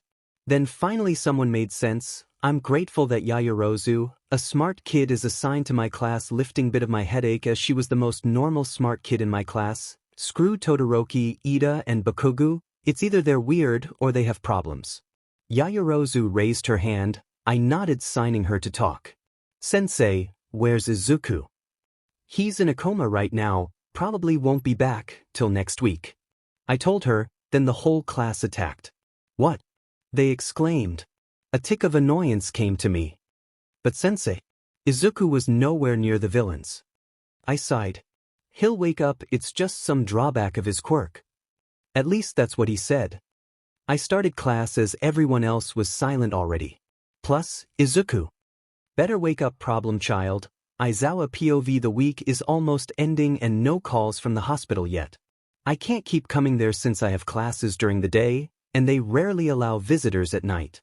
Just as I was thinking about it in the teacher's lounge, I got a text from the hospital saying that Izuku's awake. I jolted up from my seat and told Hisashi to get ready, and when we opened the door about to leave, I saw Nezu standing. Izuku's awake, you should come to the hospital. Later, someone would like to meet you. He said. I was confused on to how and why he knows about Izuku's circumstance, but I brushed it off since he's Nezu after all. At the hospital on the right floor rushed me and Hisashi to Izuku's room. I opened the door and see him sitting up straight on his bed and just stopped writing on his notebook. Izuku. I called and hugged him. Hisashi then followed, joining us. Dad, Papa, what are you doing here? He asked. I smacked him in the head. What do you mean, what are we doing here? We're your parents and you've been sleeping more than you should be. I yelled at him as that was the first thing he said to his worried sick parents. That brat. Mitsuki vibes. He tilted his head in confusion. What do you mean? I told you that I would be sleeping for 2 days. I sighed. Izuku, you've been sleeping for 4 days now. It's Saturday. Hisashi told him. His eyes widened. Come on, just relax and I'll try to get you out of here. We'll get you tested about this drawback next time. I pushed his body. Now he's laying on the bed flat on his back. Okay, Dad. He let out. I came out to look for a doctor and talk about his condition. I asked Zashi to look after Izuku. Hey, the doctors say we can go home. I stopped my talking when I saw Izuku asleep and Hisashi looking at him. Hisashi noticed my presence and looked at me. Oh, hello, Sho. He greeted. We can go home now, finishing what I said earlier. He nodded. I'll carry Izuku, his bed at home will be more comfortable, I said to him as he was packing some of Izuku's stuff like his notebook. With the help of Hisashi, Izuku is now on my back. We're at the parking lot walking to our car. Once there, I lay problem child in the back seat. Noto said no matter how strong he is a bit smaller than the usual height. Not that it matters, I actually hope he would never grow up and stay a child forever. Yes, he's child not a teen. And that's final. We reached home and carried Izuku to his room and laid him on the bed. Hisashi stayed with Izuku. I had to leave to UA. I remembered Nezu saying someone wants to meet me. It's just after classes, some students are at club activities, training, or just finished training. Classes at UA is Monday to Saturday. I made my way to Nezu's office. Entered to be met by Nezu and Hitoshi. What are you doing here? I asked him. Uncle Zawa, he said. How's your mom? Mom is dead. My eyes widened. My sister, dead. Since when? I yelled in frustration. It was a car accident. I enrolled here, and even just in the Gen Ed course I had to see you. He spoke up. Uncle Zawa. Will you be my legal guardian? He asked as he bowed. Hitoshi. First, we're visiting your mother's grave. Second, where's your father? About that, my mom kept it for years from you and I was too scared to speak up. That man is abusive. My eyes widened. Is that why you couldn't visit and stick to voice calls? He nodded, then it settled. I'll be your guardian. Hitoshi smiled a soft smile. Unusual for him, really. Do you have a place to stay? He stays at the dorms for a while now. When I heard about his situation, Nezu answered. There's still one more room in my house. I'm sure Hisashi and I can do something to that room, then you can claim it. Come on, you'll meet your cousin tomorrow when he's better. I bowed at Nezu, same thing Hitoshi did to show respect and our cue on leaving. I made small talks with Hitoshi and he would respond. He told me of his plans on joining the hero course through the sports festival schedule adjusted to next month. I ruffled his hair and gave words of encouragement. I too actually got into the hero course by winning second in the sports festival. I opened the door of our house and walked in with my nephew behind me. Make yourself at home. Maybe sleep in Izuku's room first, there's a 𝐻𝐽𝐻 in there. It's better than the lonely living room. He nodded as I put out some of Izuku's oversized clothes for Hitoshi to use. The bathroom is there and I have to introduce you first to Hisashi. I pulled him to Izuku's room, opening the door and staying at the door frame. Hisashi. I called out in a whisper. He lifted his sleeping head and made his way to us. Hello, Shoto. Who's the kid? He said, rubbing his eyes. He'll stay with us from now on. This is my nephew, Hitoshi Shinso. But Shinso will change his name soon to Aizawa. Like her mother's maiden name. I explained to him. He's your sister's son. Did something happen? He asked. The atmosphere became gloomy. Well, she died. We're gonna visit her next week. I said. I'm sorry, Shoto. After all those sad stuff, Hisashi made Hitoshi feel like family. Okay, Hitoshi, just call me Papa or something. Maybe call Aizawa Dad. I personally think it's better that way. Zashi said as he was carrying blankets and pillows ready to be put in Izuku's room couch. Hitoshi looked at me. At least let us make you feel more than just a nephew crashing your uncle's house. I said. Okay then, Papa and Dad. I'll make dinner. You two try to wake Izuku up, see if the medicines are out his system. I told them. Hitoshi POV. I followed Papa, or present Mike, to Izuku's room. He opened the lights, which gave me a clear look at how Izuku looked like. Green fluffy hair, patterned freckles, and peaceful. He doesn't look like Aizawa at all. Here, you can sleep here for now as we clean the other room. First, let's wake up Aizu. I nodded at Zashi and saw him shake Izuku gently. My green-haired cousin woke up, rubbing his eyes. Papa? He asked. Hey Aizu. Sho wants me to wake you up for dinner, and we have someone we would like you to meet. They then put their eyes on me, which was awkward, and I ended up introducing myself awkwardly. Hi. And my name is Hitoshi, just call me Hitoshi. Are you really Uncle Shota's son or? Anyways, I'm your cousin. Hello Hitoshi. He greeted. Suddenly his energy went from 1 to 100. He ran towards me and introduced himself. I'm Izuku Aizawa. Yes, I am Shota Aizawa's son. Nice to meet you. I shook the hand he offered and he pulled me towards the kitchen. Before we move, I looked at Hisashi only to see him smile in relief. Hisashi, what took you so low? Dad stopped his talking when he saw us. Well, Izuku has his arms wrapped around me like a tarsia. Dad smirked. I gotta get used to that. Well, seems like he likes you. Rarely happens with someone his age. The last time this happened was with a Todoroki kid. That was too long ago for him to remember though. He explained to me, while Izuku here wasn't really paying attention and seems to enjoy my existence a lot. Hisashi came down not long a fire and we started eating. The katsudon was delicious, for what I remember though. Mom said Uncle Shota can't cook. Hey. Uncle Sho, I mean Dad. Caught Izuku's attention but ignored. It seems like he understood. Yeah. Mom said you sucked at cooking. Did you really cook this katsudon? I asked him. Izuku and Hisashi laughed off. The question looked at me with a, "Are you staying here or do you want me to throw you out the street?" look. He sighed. "I cooked this. It is Izuku's favorite after all. Aside from this, you're stuck with eggs, coffee and rice," he said. "So your favorite is katsudon, huh?" I put my attention to Izuku. He said, munching the veggies and pork in his mouth. "Then I'll learn how to cook it." I said it like it was a normal topic. After dinner, me and Izuku were given time to know more about each other. He has so much excitement, which surprised me because when I saw him around school he was so serious and kinda different. We're now in his room on his bed exchanging questions. But suddenly I felt down at one of his questions. "Hey Shinso. What's your quirk?" "Oh. My quirk is brainwash." I answered him and expecting him to call me a villain or those sorts like the usual people do. "That is awesome," he yelled out. I could hear Zashi screaming at us from the living room to be quiet. I didn't expect Izuku to react like that. "Then it's decided. I will be the best big brother figure Izuku would never replace." "How does it work?" "Well." It continued for a while. He rambled about support items that can help me and maybe also letting me learn the capture scarf and how it's a good quirk for interrogation and easy turn-in of villains. We moved on to his quirk and we kept talking until we felt tired. I think both of us didn't realize when we drifted off to darkness. Hisashi POV, "Hey Sho, I'll check on the kids. It get quiet." I told him as I leave him be watching news while drinking coffee. I knocked on Izuku's door and no one answered. I got worried so I decided to let myself in.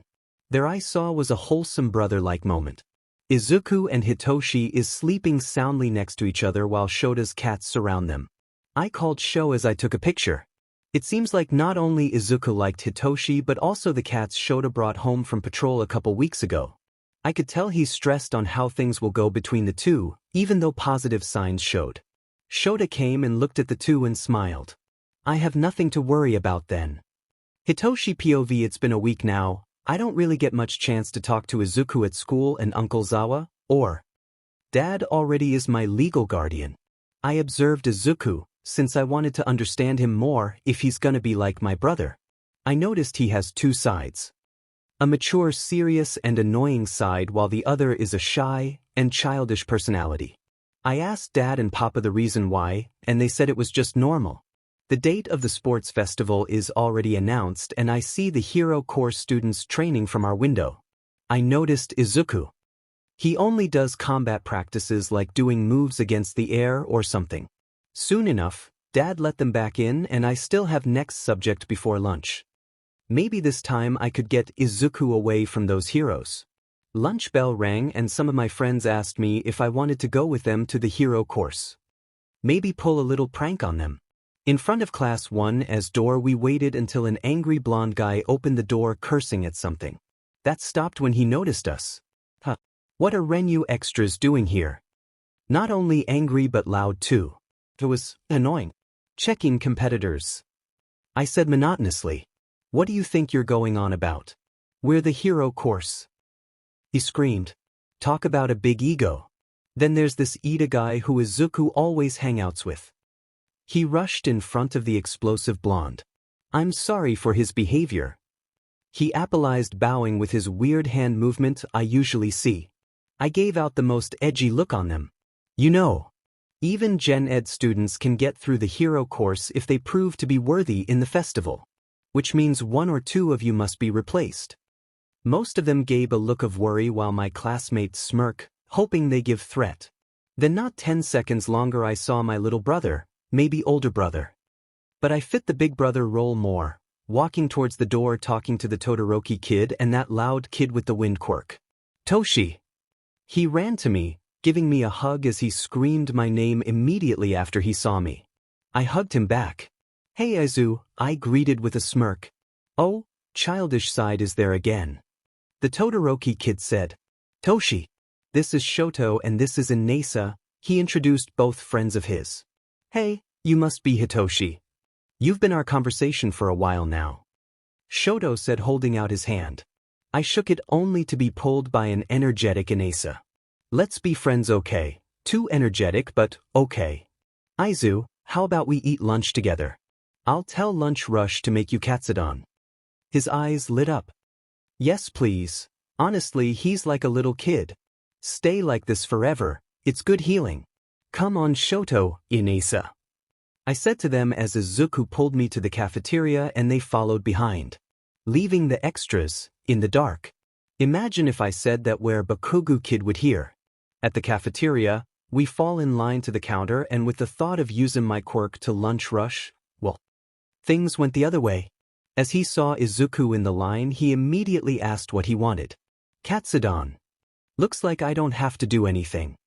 He got his specially made udon and todoroki and Inesa got some soba from the menu. I got some ramen with provided hot water. We went to find a seat. We found an empty table near the window. We sat there and start talking about their introductions. So Shoto is the son of Endeavor. I guess that's cool, but I remembered when I encountered him once. That's when I put him in my infamous list. Apparently, I think we might get along well. He did mention that he hates his father. Don't know why, but I'm not gonna pry. I'm aiming for the hero course. I blurted out. They gave me a look. My quirk didn't really suit the entrance exam, but I know I can make it work with my physical abilities and how I would use my quirk. I said to them.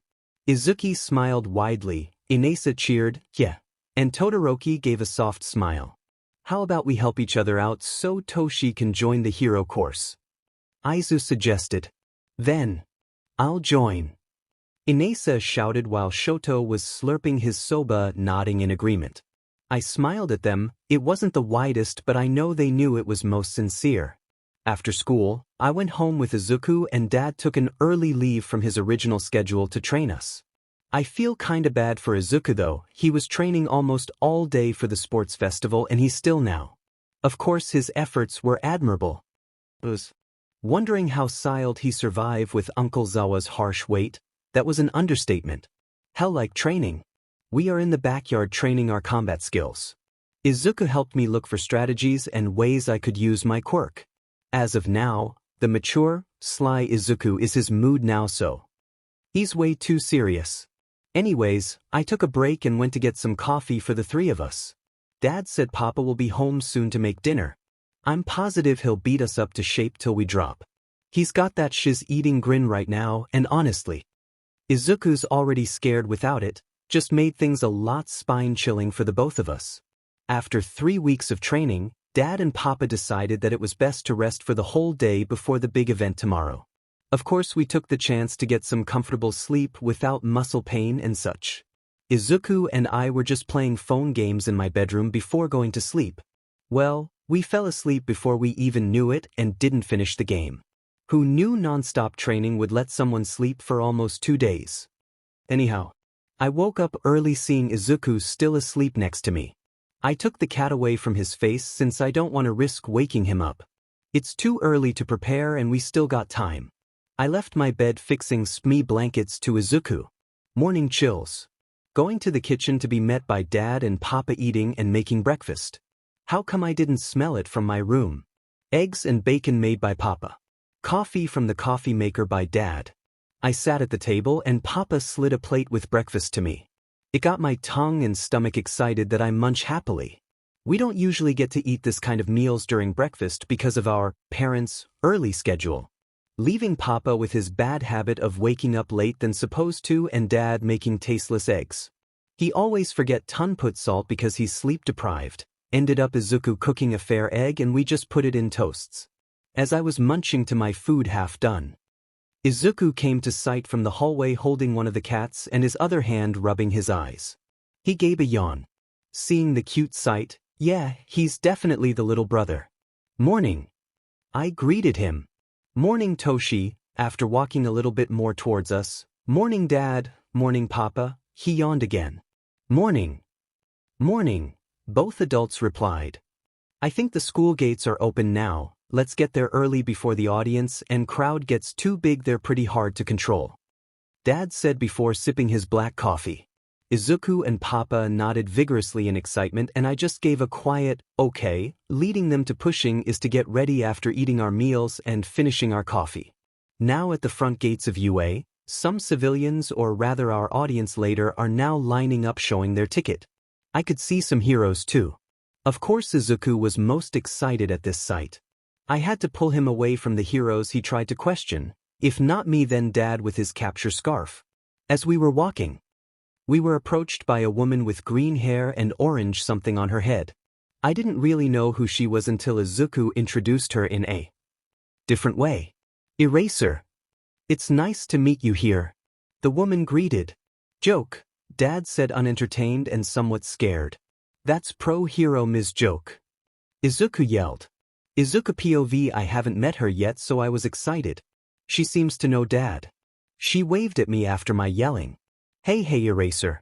How have you been? Let's get married. It caught my attention as Dad told her to die. Then she laughed off. So, this was impromptu, but, say. Aizawa-sensei, how did you meet Ms. Joke? Seem close. Eyeing at him with him giving me a, what are you doing? Or, why you gotta do that? Glare. Toshi turned around, hiding his laughter. Oh, let me tell you our love story. Our agencies are near each other's and we bumped into each other and we became boyfriend-girlfriend and we will get married and have �KI-. She was stopped there by Aizawa-sensei, giving her an I'd rather die phrase which shut down Ms. Joke, who's now acting like her heart's been shot. At this point, even though I know that Dad is married to Papa, I know her dream ending is not gonna happen, but the first part though. Agencies near together and I just ended up making a weird thinking face. Oh great, you broke him. Toshi said as he poked Dad's shoulders. Izuku. He snapped me out of my theory-making thoughts. Which led me to say, Ms. Joke, you're joking, right? I said to her and she gave me a look. She replied with a laugh which made me more confused since I didn't really get an answer. Is she laughing at me because I think she can't be serious? Or is she laughing at me because I can't tell that her joke was literally a joke? It's a joke, right? Izuku, you're mumbling, said Dad as he ruffles my hair. Eraser. Let the handsome kid be. Let's date. No. Haha, you do know I'm married to Hisashi, right? He said bluntly to Ms. Joke. It wouldn't hurt to try, right, Eraser? He sighed in defeat. I give up. Oh, and Izuku, you run 3 laps the whole campus. Then rest, you have 4 hours before the festival really starts. Hey Eraser, don't be harsh on your student. Don't worry, Ms. Joke, Toshi said monotonously. Traitor. Yeah, what she said. I encouraged Ms. Joke, pointing at her. Making my point to Dad. Do you want me to make it 5? He glared at me. You know, I'm starting now. Bye. I ran off and started my laps. Third POV finishing his laps after 30 minutes, which was faster than Shoto had expected. Izuku was now panting in the locker rooms, to be met with his classmates staring at him. Oh. You okay, Izubro? Kirishima asks. Yeah, you okay, Izuku? You look beat up, Inasa followed, then Denki. The festival hasn't even started yet. Izuku could feel Hitoshi smirking at his suffering right now. Even if he is in a different locker room, he decided to sleep a bit more in Recovery Girl's clinic. Maybe he'd be less drowsy later when everything starts. Aizawa was now at the teacher's lounge with Mike trying to pull him out of his desk. Come on, show. You're gonna join me, entertain the crowd. Yamada had enough and decided to carry Aizawa. Put me down, Hisashi. Unfortunately for the sleepy bum, present Mike doesn't comply to his exclamation. Some students are doing training, some are just stretching. Finally, they are going to be called on the stage in 30 minutes. Ida, who used his quirk on the way to Recovery Girl's office, gladly woke Izuku up. Izuku, it's starting, Ida said as the greenette sat up rubbing his eyes. Oh, how long was I out? 2 hours. But the event is starting earlier than planned since everything is complete. Oh, then let's go. Izuku got pulled by Ida. Now he's like a kite as he can't keep up with the 4 eyes speed. Once in the place they are assigned, all the class have to do is wait for their section to be called. Make some noise, everybody, for UA's sports festival. Mike hyped, officially starting the event. Then a couple more hyping up and his and Aizawa's small arguments. Midnight took over the stadium. Class 1A. Midnight called from stadium. The crowd went wild as they walk out. Seeing the next generation of heroes was cool for them. Especially Class 1A. They gained popularity for surviving the villain attack in USJ. Okay, Izuku. You'll be this year's representative. Say something to your fellow schoolmates. Izuku yawned. As Midnight called him up. On the stage. Do your best and go plus ultra. It was rather depressing than motivation kind of speech. Come on. Don't be like your father. Midnight begged playfully as she ruffles his hair. Go beyond plus ultra, he yelled, and then cheers went on. Talk about change of mood. That's the spirit. Okay, students. For the first event, we have the obstacle course. Meeting up with Hitoshi at the starting line, Izuku told Hitoshi something important that would be a great help later. You got the idea. Izuku asked. Hitoshi nodded at him. Then, maybe tell Todoroki too. But he's one stubborn to be number one. Same goes for Inasa. Present, Mike signaled, making every student run. But Shoto decided to speed in front of everyone. Of course, Hitoshi, Izuku, and Aizawa, who saw this coming, dodged and slid on the ice as they passed by some 0-pointers. Wait. 0-pointers. Izuku thought. Dang, I just want to run. He whined. On par with Hitoshi, Izuku brought out 2 capture weapon. Zawa said we can use it. He passed one of the scarfs to the purple hair boy. Then they started swinging, using the faux villain thin but thick enough parts to hang on to. Todoroki is still in constant speed while Bakugo made explosions passing by the 2 quirkless at the moment. Inasa is on same with Todoroki. Getting some broken parts from the defeated robots, Izuku and Hitoshi made it to the next obstacle. It's a long way down, but they can swing with ropes. So they did, allowing them to finish fast and catch with the 3 in front of them. Shoto and Inasa was careful at the landmines as they don't want to hurt other students from behind. Getting there, they stopped at the front before the mines. Toshi, dig down there. And round up some landmines. He ordered. Hitoshi complied to his cousin. Then we'll ride the sky. Great thinking, Broccoli. I know, I'm a genius, the Broccoli said. Just enough explosives, then jump. Whoa, there's an explosion at the starting line. Is it an accident? Or intentional? Mike exclaimed. The crowd went wild. Izuku from 1A and Hitoshi from Gen Ed are flying everybody. Flying, I say. I can't believe I'm here with you. Aizawa's voice in the background. Now passing the mines and the 3, Izuku and Hitoshi are now running in front of Todoroki, Inasa and Bakugo. But the last added more explosions which made him in the lead. Just as Izuku expected. Which brings him to the final step, erase the quirks of those behind him and going second place. Running fast than when he was holding back, he's on par with Bakugo, making the latter more competitive. But Izuku was there before the end of the finish line. He stopped his tracks before going out, then Bakugo came rushing out, making him first, then Izuku second, canceling his quirk. Inasa was third and Todoroki was fourth.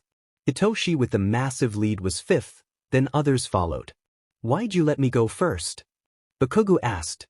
Izuku shrugged, which made the blonde irritated but decided to calm himself. Why'd you do that, Izuku? Shoto said. We'll see. I've watched the sports festival too many times not to notice. Izuku smirked at his content. Alright. Hey, race the leaderboard.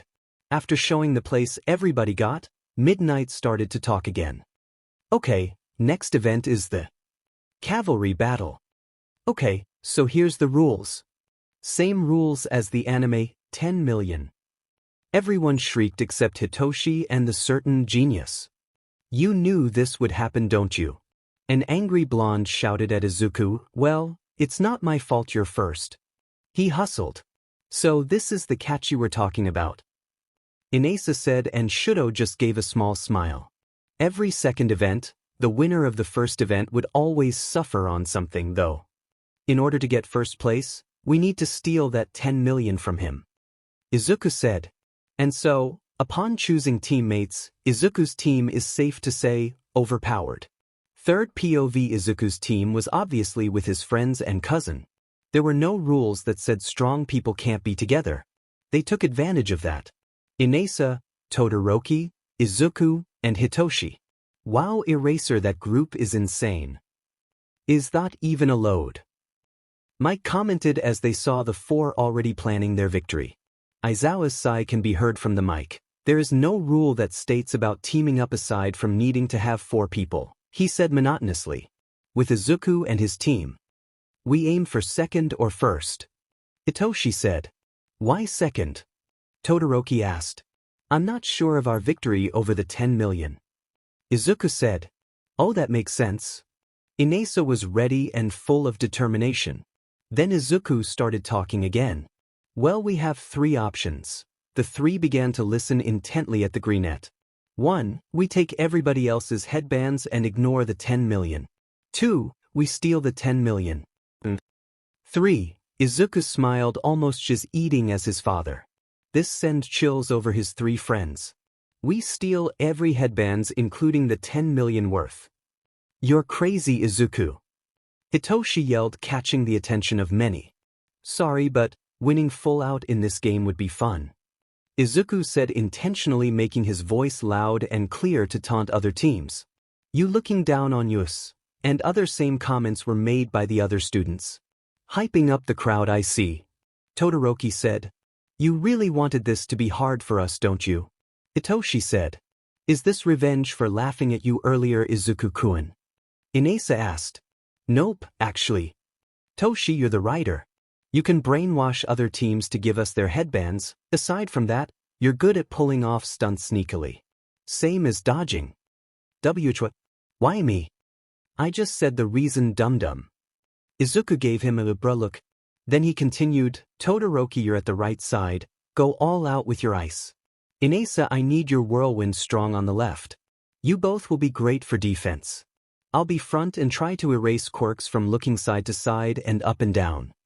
The 3 couldn't do anything but nod, aside from their confidence boosted up by Izuku and his assurance that he'll use his quirk to help make things easier. The plan seems to be perfect. Just in time, midnight started the event. Half of the other teams went straight to Bakugo's, and half went towards Izuku's. Shoto immediately froze all the attackers on the right, making Hitoshi pull 4 headbands. 4 down, 7 to go. Inasa cheered. Inasa handled the defense on the left, which made 2 teams back up because of the whirlwind. One team seemed to give up on Bakugo, then rushed in Izuku's team direction. Hitoshi managed to make the rider reply and gave up the headband to us. 5, 6, Inasa counted. Izuku, aside from looking at where he is running, is also looking at Bakugo's team. He's thinking on how could they get the 10 million. Top 4 teams. Well, good luck choosing among the zeros. Izuku thought as he saw an opening. Bakugo uses his quirk to scare others away. He would sometimes fly himself up in the sky. It is counted though since he technically didn't touch the ground. He uses Suro's tape to connect to his team. Bakugo is smart, but Izuku is smarter. Bakugo is strong, but what will he do when they all lack their quirk? Izuku's quirk is stronger in his plan. Let's wrap the other teams up, then we'll go one-on-one with 10 million Pomeranian. Izuku said. Hitoshi had chills. He knew Izuku right now is the mature BSTRD. And that mature BSTRD has extreme focus and will to win. He knows Izuku is a genius, almost on par with Nezu, when the greenette gets confident like this. Then victory is at reach. Hitoshi smirked at his cousin's leadership. After sneakily pulling out other headbands, they put their focus to Bakugo. Shoto made sure to freeze other teams in their place. Some teams are frozen to place by the cause of Hitoshi's quirk. If ever they escape, Inasa would be the best person to fly them away. Hey, Bakugo. Izuku called. Bakugo was determined to run away, not wanting to risk losing his headband. 1 minute left. Present Mike yelled, it followed by crowd cheering. What's this? Hitoshi's team is really gonna take every headband. Izuku from the hero course is a cruel mastermind. Aizawa followed Mick's comment. Shochun. Freeze them to place, I'll erase their quirks. My limit is more than 1 minute anyways. Todoroki complied, leaving their heads for breathing. Hitoshi easily riled up Bakugo, used his quirk, then took the 10 million. Operation third option, success. The four of them said, low-key feeling like spy agents. The 1 minute ended and the score was 10 million plus. First place, Hitoshi. Others were dubbed 0. Of course it couldn't continue like this. They have to add extra minutes to choose their other 3 placers. And so, another cavalry battle happened. This time, no 10 million and no Hitoshi, Izuku, Shoto, and Inasa. Could the staff blame them? No, they couldn't. They did say, show your best, and that's what exactly the 4 did. Izuku and Hitoshi wasn't as flashy as Shoto and Inasa, but Hitoshi was still praised by the wonderful brainwash quirk. As for Izuku, they still can't figure out what his quirk was. Oh well, let's show my full capabilities to the next event. Although his quirk wasn't praised yet, Aizawa's quiet comment caught many's attention. Cruel mastermind, Izuku would be a perfect hero in getting out of difficult situations and turning the tables around. Many are glad that he's aiming to be a hero. The time was up, the cavalry battle ended. Bakugo went second, Kendo dubbed third, and Uraraka's team went fourth. Because of that, the next event would be delayed 5 minutes. Midnight announced a break time for the students and the crowd, making most people go to the festival stalls outside. Third POV, Izuku was eating some snacks he brought from the stands. He's with Todoroki, Inasa, and Hitoshi. Every people who stared at them probably was thinking how different Izuku was now from an hour ago. Yes, he's reverted back to his childish self. Not the competitive genius tyrant he was earlier.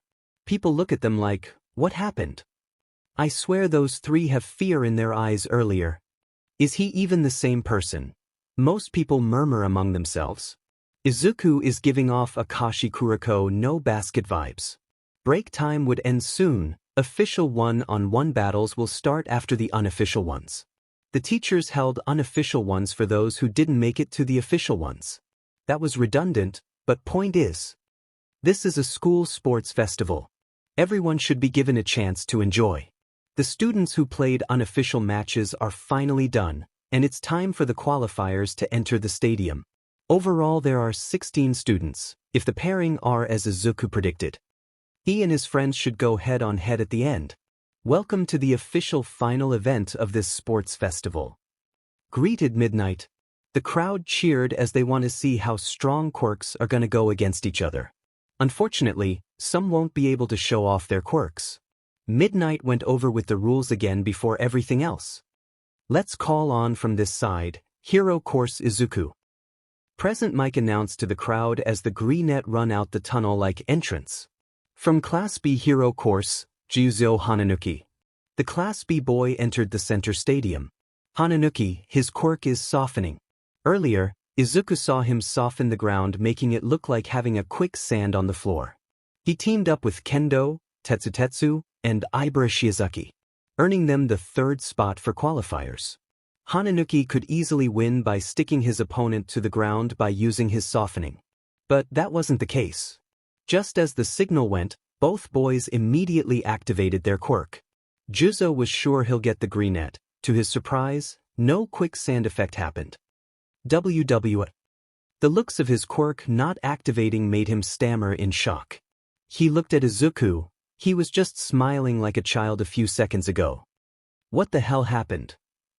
He thought as Izuku was now reverted to the confident BSDRD. Sorry, he heard the green net. Izuku was grinning his spine-chilling grin almost compared to Shota and Nezu. But, I fight hand-on-hand combat in equal stands. He finished. Izuku Aizawa immediately cancelled his opponent's quirk. Expected from the son of the underground hero Eraserhead. Mike commented as the commentator he is. What's the point of being an underground hero if you're gonna announce me to world?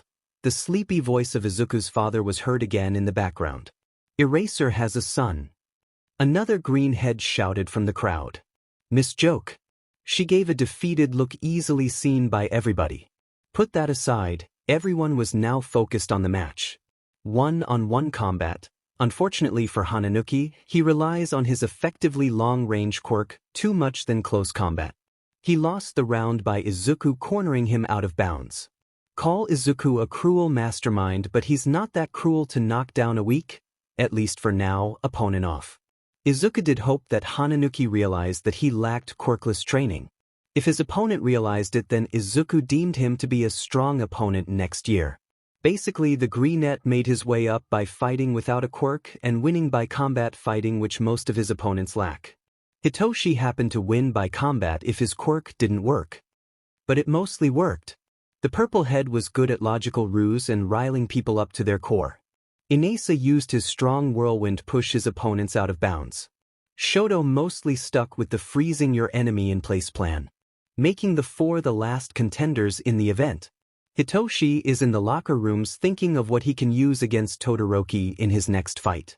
He was nervous. If he managed to win this round, it will be enough for him to move to the hero course. Of course, Izuku, Inasa, and Shoto helped him reach his placing there, but the three also expects his own effort and drive. Of course, they will not hold back on Hitoshi. They may want him in the hero course, but they also wanted to win and show off their pride. Those 3-foot, Hitoshi thought.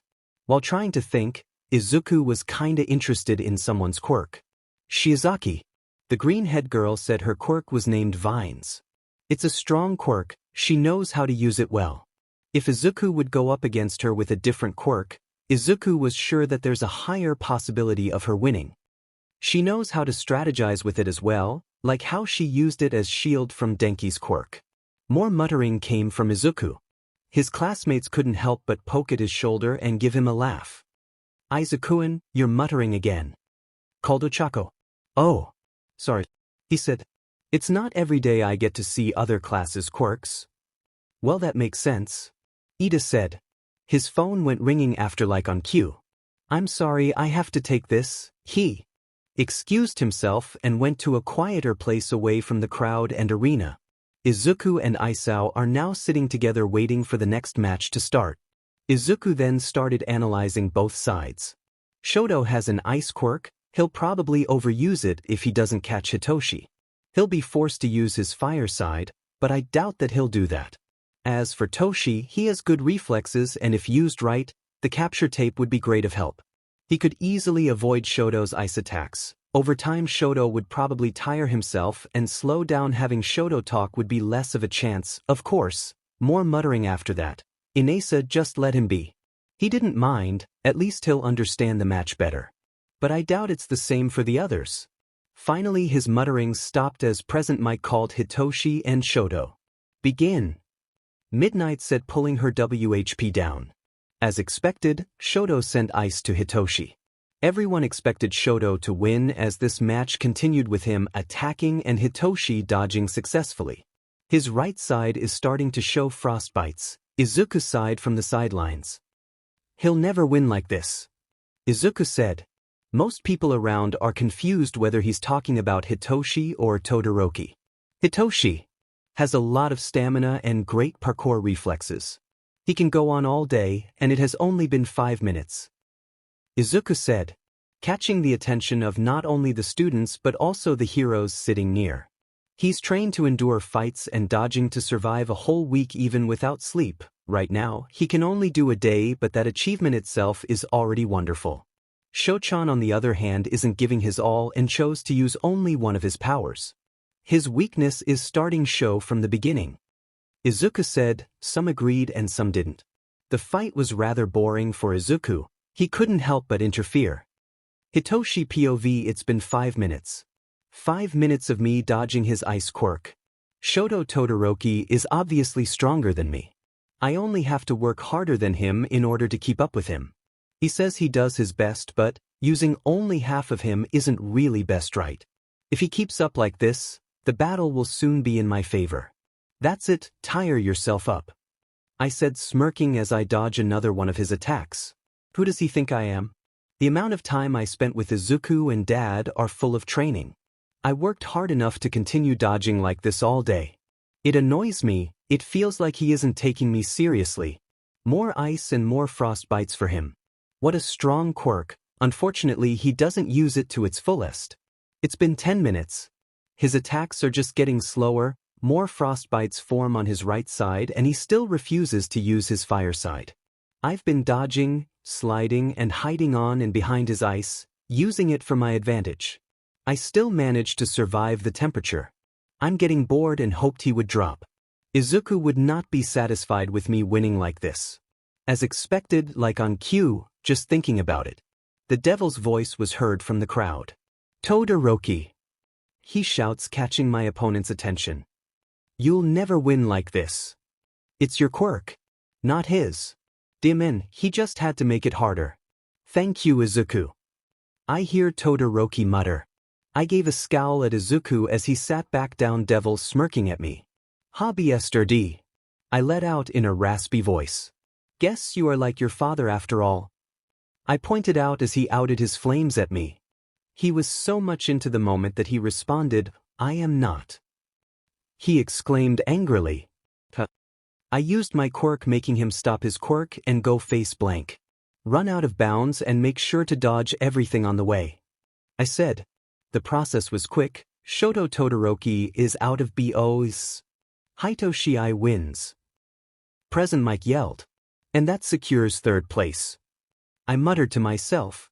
It's either Inesa, Bakugo, or Izuku. Winning against Shoto was already luck and all. What more of winning against Izuku, who erased quirks, or Inesa, who probably won't fall like how Shoto did? Either way, he's willing to do his best. Bakugo. He's the easiest person to rile up. The fight between Inesa and Bakugo was faster than I expected. Inesa just used his strong wind to put the explosive Pomeranian out. Bakugo was not satisfied with his defeat and ended up needing Midnight to use his quirk on him. I sighed from the sidelines. So it's me versus Inesa. Izuku POV. Inesa and Hitoshi are now given a few minutes before being called upon the arena again. Whoever wins will go against me. If Inesa won, I could easily win against him as long as I activate my quirk first. Toshi, if he managed to win against Inesa, then he might have a chance to win in the close combat. Though I doubt Aizawa will lose against something he's seen many times.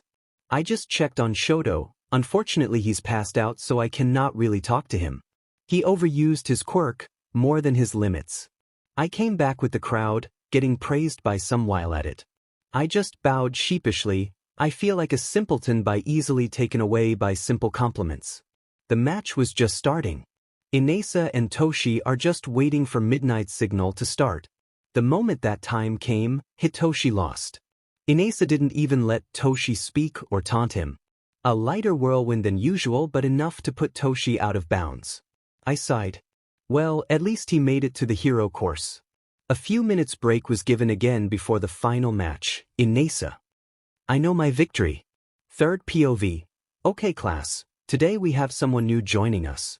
And no, unfortunately no one is getting replaced. Aizawa said. A familiar purple hair entered the room with a grin. Izuku, Inesa and Shoto perked up, showing excitement. Class, meet Hitoshi Shinso, the third placer in the sports festival. Hitoshi raised his hand and making it fall just like when Izuku introduced himself. He said, Tashi. Izuku screamed as he tackled the purple head into a hug. Childish one today, huh? Hitoshi said under his breath. He returned the hug, then Aizawa interrupted them to go to their seats. Hitoshi was assigned to sit behind Izuku and Momo was moved to a different spot. Okay, now that's all sorted out, I actually have an announcement. The class quieted down and focused on Aizawa. The list of agencies and the scouted students are already here. Izuku, congrats on gathering many agencies in your hands. Inesa, Shoto, Bakugo, a lot has requested for you too. Then he looked over to Hitoshi. Hitoshi. Many underground heroes listed for you. A subtle shock hit Aizawa's nephew but composed himself to calm. The class took a closer look at the list and saw All Might's agency listed on Izuku's. Izuku. All Might invited you to his agency. Everyone awed at Izuku. Izuku sighed and handed his list to his father. I already chose. He said. All of his classmates was sure that he picked All Might's agency. Easy pick for Izubro.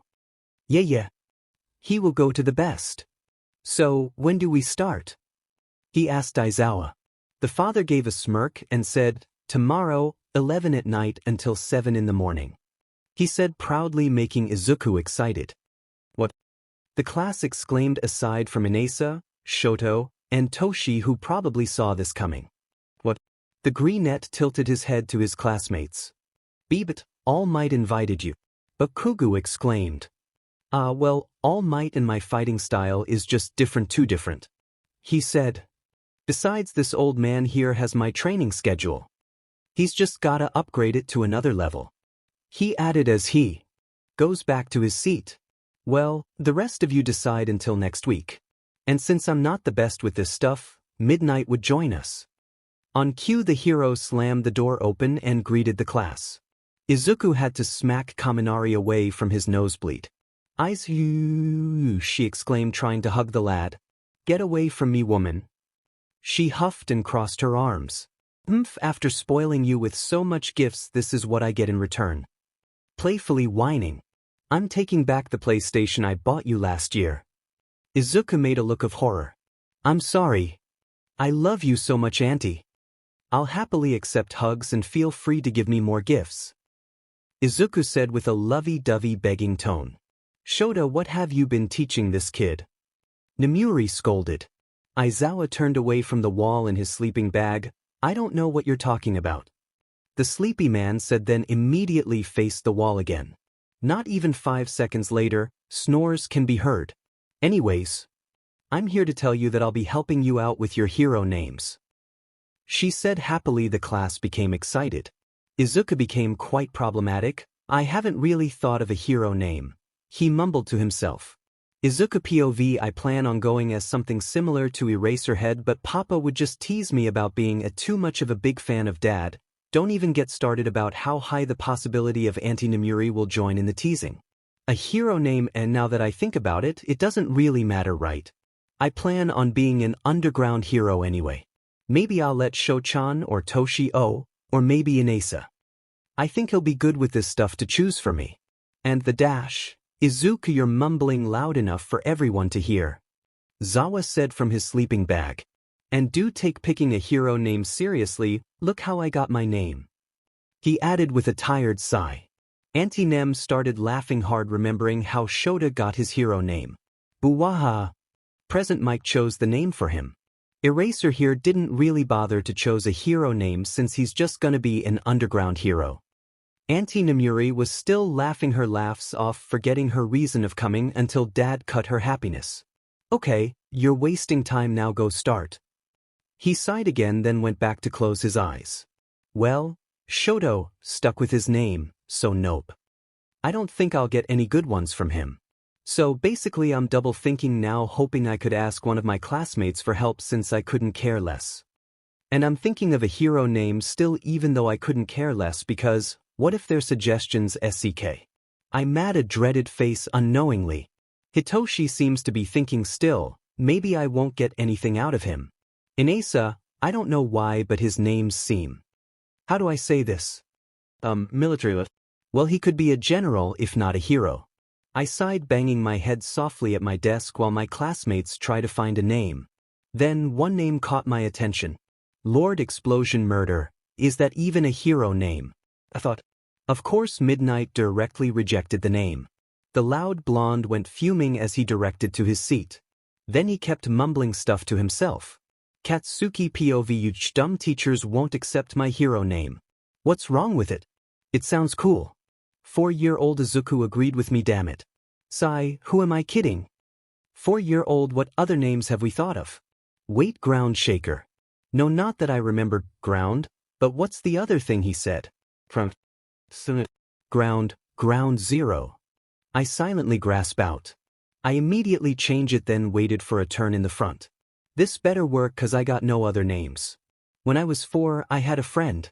He's not like the lackeys that hung out with me for my powerful quirk. I only realized it late when I noticed the sincerity in his adoration. Izuku Midoriya, he was dubbed quirkless by grown-ups, so we kids believed he's quirkless. Which resulted to us making fun of him. Damn me and my big ego. This year, I met someone. He resembled Midoriya so much. From the green curls, to his freckles and emerald eyes, even first name fits in. At first, I was sure it was him, but he has a quirk. Whatever, when I graduate this freaking school. I'll find that nerd. Screw those rankings. And that's how I stuck with Ground Zero. That Aizawa kid is wasting such opportunity. Teeth, how annoying. Rejecting All Might's agency. I looked at the list of agencies set up for me, then I looked over Best Genus Agency. Well, I guess this is the best option. An offer from the number 4 hero. Let's hope I won't waste my time. Third P. Couldn't I just name myself Eraserhead Jr.? Izu joked out unknowingly, which sent the class laughing. Tilting his head confused since Izuku was seriously considering and planning on it. Did I miss something? He asked, hoping it's not about his statement. They just dismissed their hands. For a smart kid, you lack common sense. Shoto thought while in his sleeping bag. Take this seriously, Izuku. He said loud enough for everyone to hear. But I was serious. He exclaimed. Hitoshi snorted at Izuku's antics as the latter kept up with his stubbornness on naming himself Eraserhead Jr. Back then I have this innocent cute kid that just wants to cherished. What the hell happened? This is not Izuku, that's a teen that just somehow got better morals than others. Shoto thought, being depressed about his 7th stage of grief. Acceptance. Still problem child. He mumbled stubbornly with determination, obviously contradicting his thoughts. You said something, Eraser?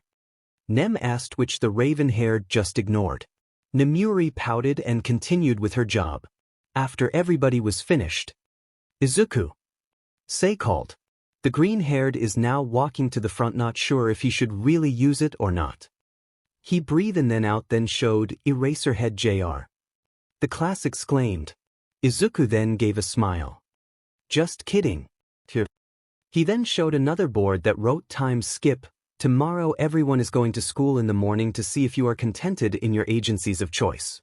Then you can attend in the afternoon. Aizawa sensei said to his children before leaving with his 2 protégés. It was now internships and Hitoshi and Izuku is with Aizawa. They just finished dropping off their classmates to the train station now morning. Aizawa gave a grin, which by now Hitoshi should be used to, but not. We'll be training until 4 in the afternoon, then you'll sleep until 9 evening, then prepare for patrol. Shoto said, making the cousins groan out a tired one. Are you being lazy? Their teacher glared at them. Can't we not sleep until 9? They both asked. Shoto smirked at their confidence of being awake the whole patrol. You think you can keep awake or avoid fatigue from 9:30 p.m. to 7 a.m.? This made 2 boys shook their head no, furiously, instantly regretted their boosted confidence. So they went to UA's forest that just basically surrounds the facility and trained their quirks and bodies there. Well, Hitoshi was forced to read psychological to help him with riling up people, then his capture scarf. Izuku and him often do races with Dadzawa by swinging from tree to tree. Sometimes he would get stuck or tangled by his own scarf. Combat training and exercises were obviously part of it. Their break time was with lunch rush in UA cafeteria. Well, they doze off while eating, making Hisashi wake them up a couple of times. Well, they finished training, then slept until 9. The moment everyone is waiting for. Patrol. You 2 get dressed, Aizawa said, waking up both boys. The 2 immediately changed to their hero costume. Aizawa gave them hot cocoa with a bit of caffeine in it to them alive, courtesy of Yamada Hisashi. For your hard work earlier, Shoto says as he passed the 2 mugs. The 2 boys drank it before they left, which Aizawa can easily notice the effects. Well, they sure are awake.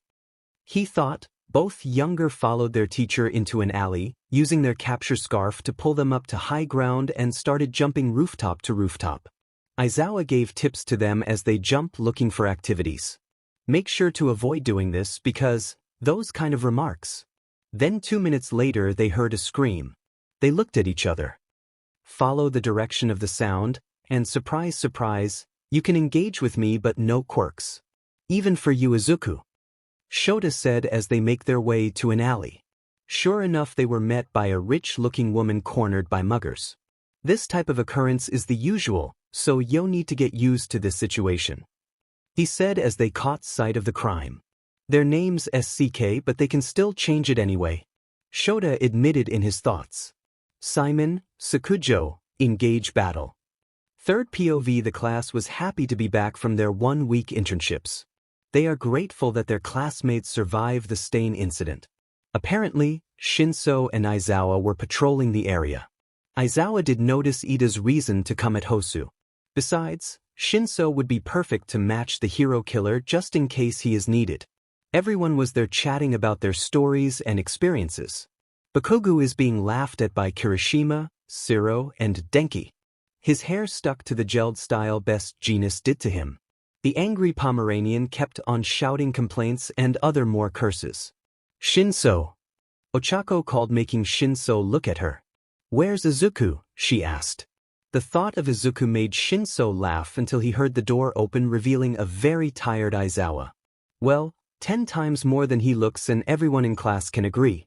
They all went quiet as Aizawa grumbled angrily at something. Their teacher wasn't in the best mood, so it's best to give sensei some space. He then moved his hands as if he was holding a mug. When he took a sip, there's nothing there but air. He groaned, then sighed to take a breath.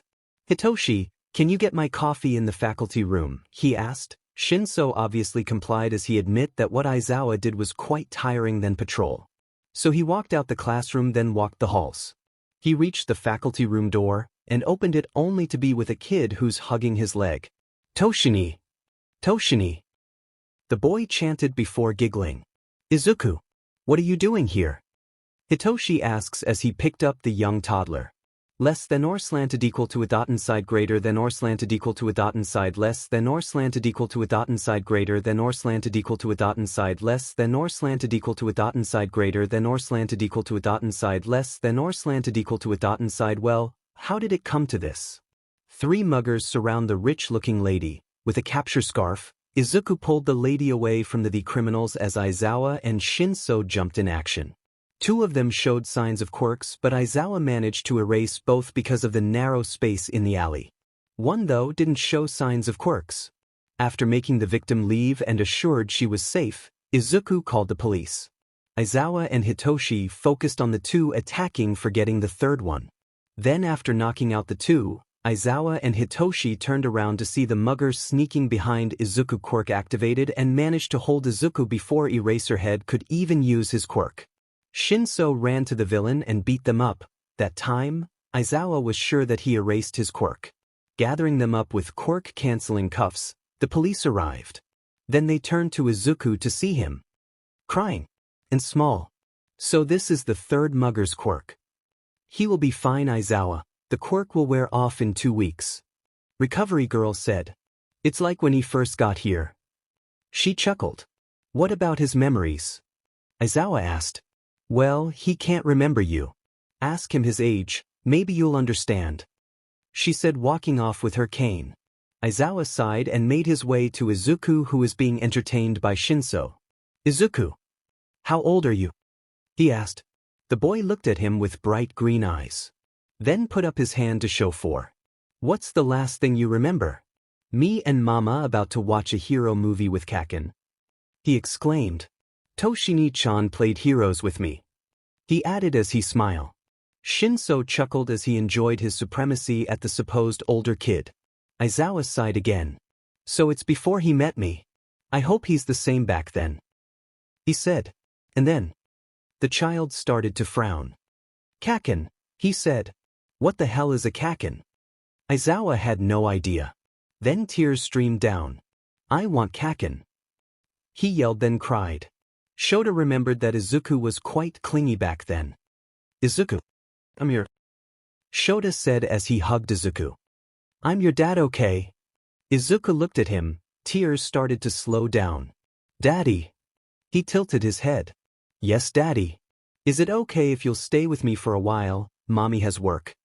He said, hoping the child would not refuse. It's my first time meeting Daddy. Izuku smiled.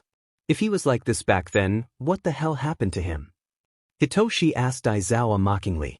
The older glared at the purple head. You saying it's my fault? Well, Papa Zashi did say you're his favorite. Aizawa sighed and picked up Izuku. Thanks, recovery girl. He said as the 3 of them left the clinic. Now, how do I tell Mike without him getting too overly excited and overuse his quirk in squealing? He mumbled, but audible enough for Hitoshi to hear. I don't think that's possible, Dad. he said, then let's stop by a store and buy earplugs and hope for the best. Shoto prayed. Less than 𝐸 equal to 𝐻𝐸 greater than 𝐸 equal to 𝐻𝐸 less than 𝐸 equal to 𝐻𝐸 greater than 𝐸 equal to 𝐻𝐸 less than 𝐸 equal to 𝐻𝐸 greater than 𝐸 equal to 𝐻𝐸 less than 𝐸 equal to 𝐻𝐸. Papa Zashi is here. And Daddy said no one was at home, so I came here with them. Izuku said, nuzzling his face on Hitoshi's chest. Click. Nemuri and Zashi on their phone. Delete that, please. Hitoshi said lazily. Definitely not. Nope, he sighed, rivaling Aizawa. You guys know where Dad's coffee is? Yes, right here. Zashi said as he took the cup on his desk. He put Izuku down and took the coffee. Just as he was about to leave, he felt a tug on his pants. He looked down to see Izuku. See, can I come with you, Toshi and I? Izuku asked with pleading eyes. You can stay with Zashi, Izuku. But Zashi said Aizawa is with you. He then started to cry. Geez, was Izuku this spoiled back then? He thought, but then thought again that it might be Zashi's and Nem's fault. He heard that they spoiled Izuku unnecessarily than what they promised, which is minimal gifting. Hitoshi sighed, thinking that Aizawa would probably kill him if he knew that he made Izuku cry. And Nemuri's a tattletale. And so, he had no choice but to bring Izuku. He carried Izuku in one arm and the coffee at his other hand. He walked the halls and reached the large door of their classroom. He entered only to be looked at his classmates. You guys wondering where Midoriya is? Here he is, they all gasped and girls started to squeal. Aizawa, here's your coffee. Sorry it took long, had to deal with a tantrum and this was the only way. Daddy! Izuku exclaimed, jumped down falling on his but which gave him worried faces but stood up immediately to hug his dad. Hello, Izuku. He greeted as he picked up the boy. Everyone was noisy complimenting how cute Izuku is. However, there was one kid awfully quiet for his personality. Talk about out of character Bakugo. Katsuki. Third POV. The class are now looking at Izuku like he is a treasure, so no one really noticed the shock Bakugo was in. They all watched the little green bean giggle at his father and a rare sight of Aizawa smiling softly and not creepily. Well, we gotta savor the moment while it lasts. Siro said as Mina silently took a pic stalking style. Flash off and no sounds. Then the bean started talking again. Daddy Aizawa. When will we see? Kaken. The boy asked with almost teary-eyed, and everyone heard. The blonde went out from his shock and went into another level of shock. Only one person calls me that. He keeps on looking for this Kaken, but we don't know who that is. Shinso explained. Deku. He let out subconsciously. Izuku looked at the person who called him. His eyes fell on the ash blonde now standing up. Of course Izuku knew those features. Even thought he is taller and looks more mature. He would never miss that spiky ash blonde hair, those red eyes, and his eye shape. At least for his age now, he did see Katsuki back then almost every day. Kaken. He gasped a small one, then jumped off Aizawa, then ran to Bakugo. Kaken. He cheered as bounces himself up and down from excitement. The happy Pomeranian picked Izuku up and hugged him. Surely, the whole class is shocked. The Bakugo Katsuki, tearing up. Hugging someone. Is Izuku's childhood friend somehow, and has a cute nickname. Then remembering the past events, Katsuki did say he was looking for his childhood friend who was quirkless. Adding to that, that friend seemed to have a huge impact on Bakugo's life that the blonde chose to be a hero despite his impatience. Now fully understanding, Bakugo was indeed impatient for this reason. Kaken's amazing. He's so big. Izuku said as he cupped his small hands onto Katsuki's cheeks. Kaken. Do you remember that we are planning our hero names today? Izuku exclaimed excitedly while Katsuki chuckled. Isn't my idea great? You'll be King Explosion. Izuku exclaimed. Oh, so that's where Bakugo got it. The class thought. You add murder in the end, Deku. Well, that won't be heroic, Kaken. Izuku pouted, making the ash blonde sigh. How about we choose a new one? He suggested. Which made the green bean nod furiously. Then, if you two get along so much, Bakugu, take care of Izuku while I state the lesson. And you'll come with me later. Aizawa said, ready to start his lesson with the coffee. Aside from Aizawa's talking and soon-to-be snoring, Izuku's and Katsuki's whispers and giggles could be heard. Aizawa didn't mind as the two were really trying to be quiet and didn't want to stop Izuku's enjoyment. Yeah, dynamite is awesome. The green bean suddenly yelled, interrupting class. Oh, sorry. He went smaller, trying to hide his embarrassment if that's even possible. It's okay, Izuku, how about you and Kaken go to the cafeteria and ask Lunch Rush to make you some katsudon, okay? Aizawa said, excusing the two. Okay. Let's go, Kaken.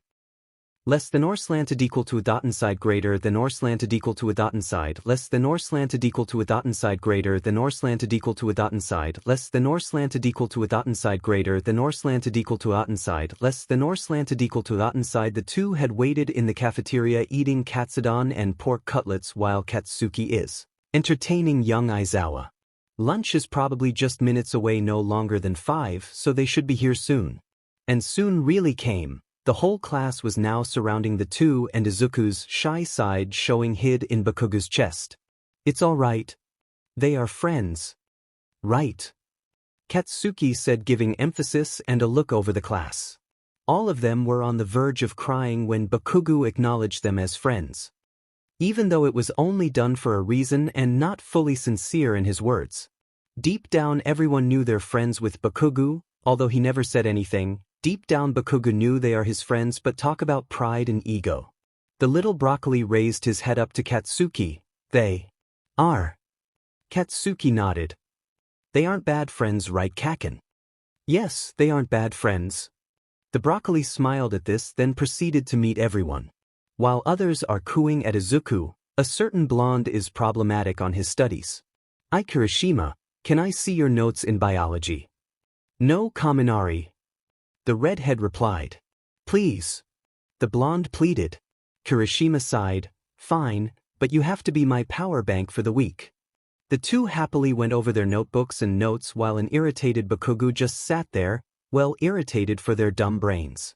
We don't have biology in this school extras, he said, making everybody else who listened to the conversation laugh. Less than or slanted equal to dot inside greater than or slanted equal to dot inside less than or slanted equal to dot inside greater than or slanted equal to dot inside than or slanted equal to dot inside greater than or slanted equal to dot inside than or slanted equal to dot inside. Oi Bakugu, you coming with me? Hitoshi said. Why? The blonde asked as he sees Hitoshi holding Izuku. Aizawa wants to see you. Oh right. He murmured, then followed the cousins to the teacher's faculty room. Bakugu, how do you know Izuku? Shoto asked. Well, Auntie Inko was my mother's best friend, and naturally they would want their kids to be best friends too. So that was what happened until he got missing when he was 4. Bakugu answered with a frown. Shoto felt a pain in his heart when he heard Inko's name.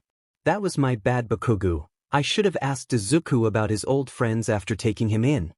Aizawa apologized. It's fine, at least I know he's safe and happy. Out of character for the blonde, Aizawa could tell that Izuku is important to him.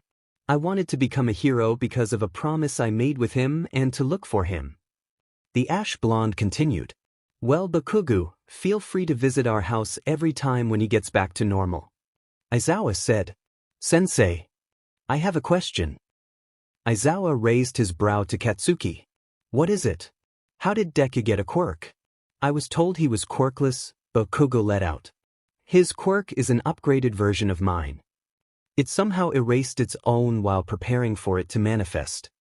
Izuku's body needed to get used to it before he could activate it. It took a year or 2, Aizawa explained. Oh, okay. I just want to tell you that he was bullied for not having a quirk back then. So he may act jumpy at times. Bakugu said. Aizawa came to notice what the ash blonde has been talking about.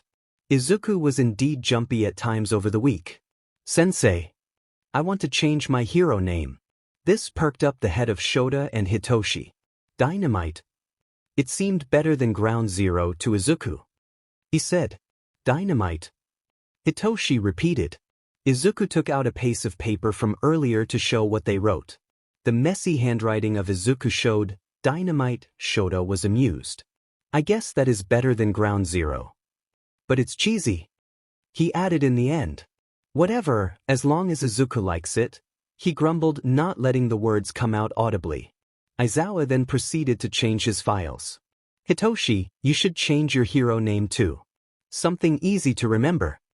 But I want to be an underground hero. It doesn't matter, Aizawa sighed at his nephew.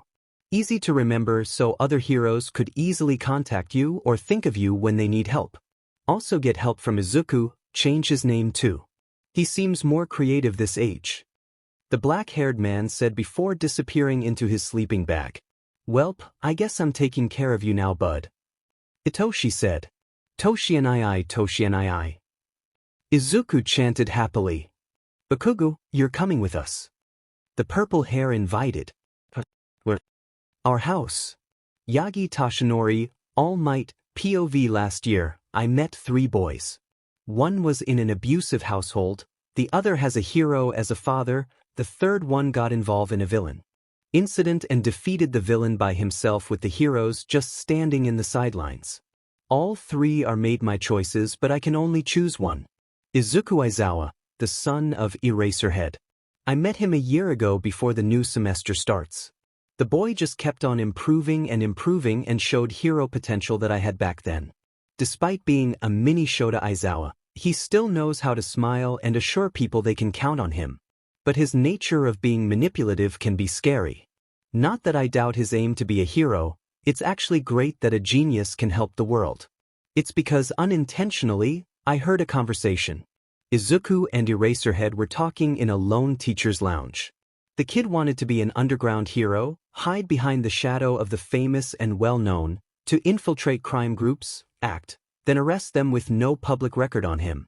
He believes that he can stop many crimes as possible with that situation. No joining agencies but still gets paid by the government. So that's why I was hesitant. The kid has a clear path in mind, giving him responsibility and giving him a choice like this would be HRD on him. Plus, I don't know how Shoto would take the news if he learned about the risks of having my quirk. A month or 2 later, a villain attack occurred. I managed to catch it the first time, but it escaped my grasp. Consequently leading us to the events of Sludge incident where a middle schooler beat the villain with his own power. Katsuki Bakugo, according to the stories before I was there. A boy from a private school was taken hostage. While the villain was suffocating the boy, heroes around did nothing, claiming that their quirks weren't compatible with the situation. Katsuki couldn't stand it any longer. He ran to save the boy and used his explosion to stop the villain, making him popular to the public. I met with the boy afterwards. I only asked why he saved the boy. He said, I had a friend, I don't know where he is or what's happening with him. I don't even know if he is alive. Even though he was quirkless, he is heroic and showed me how a real hero acts. Aside from promising to be the best hero for him, my body moved on my own. Whoever taught this boy his ideals made a great person for a hero, despite having anger issues that I soon learned 10 months later in UA. I met the third boy, 2 months before the entrance exams of UA. His father is abusive and a villain who worked in a small-time villain organization. His other died a week later in a mysterious car accident. Hitoshi Shinso, we did investigations on the members of the organization. Even though they're not as big as the new League of Villains, they are still dangerous, and Tsukachi requested me to watch the father while patrolling the area. The boy and the mother was abused. The mother showed signs of unstableness mentally. Hitoshi stood up for her mother many times, ending up getting hurt instead. It also seemed that Hitoshi was being discriminated by his father and other people about his quirk, calling it villainous and stuff. I sighed at the thought that society creates villains too. We soon took away the father, arrested him along with his group. The next thing was a car crash. A rare thing nowadays. Hitoshi's mother had a mental quirk like all other Aizawas. She can show illusions in a time where she activates her quirk before blinking, making the case hard to solve. The illusion not only affected everyone around but also the CCTV cameras around the area. No matter how much we replayed the situation, we ended up putting it on homicide. The kind man on the other car was about to be arrested. Before that could happen, Hitoshi Shinso showed himself. It was suicide, he stated with a sad expression, before fully tearing up. Don't arrest the man. Did nothing wrong, he said in between sobs. Hitoshi confirmed us the story. We put him in therapy and did good just before the entrance exams. We learned that he was Eraserhead's nephew. He ended up in the Gen Ed course. I admired the boy. He didn't give in to society's wrongs. He didn't give in to the notion of him will end up in villainy. And he tries his hardest to be a hero despite the discrimination. The bravery, his bravery of telling something like that before anyone else could suffer. I figured he learnt it when he should have said something about his father. Telling us everything must have been too much for him. Less than 𝐸 equal to 𝐸 greater than 𝐸 equal to 𝐸 less than 𝐸 equal to 𝐸 greater than 𝐸 equal to 𝐸 less than 𝐸 equal to 𝐸 greater than 𝐸 equal to 𝐸 less than 𝐸 equal to 𝐸, Izuku and Hitoshi. Both dream of being underground heroes and has a clear mind in following it. Katsuki Bakugo, he learned his ideals from young Izuku, which was surprisingly similar to mine. He chuckled before continuing again. Young Bakugo will be my new successor. He strives to be the best hero and has the potential to become the symbol of peace. Gran Torino couldn't really do anything, but he did see what Toshinori sees in the boy. Then we have your successor. Torino smiled. Third pew, Aizawa and Hisashi are staying a bit late to school. Hitoshi said, making Bakugo raise a brow as the purple head unlocked the apartment door. And you come with me because Izuku likes you and he'll probably die in my care. Hitoshi answered. Doesn't he like you too?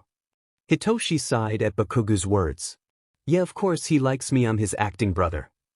But, do I look like I can feed and keep up with this thing's energy?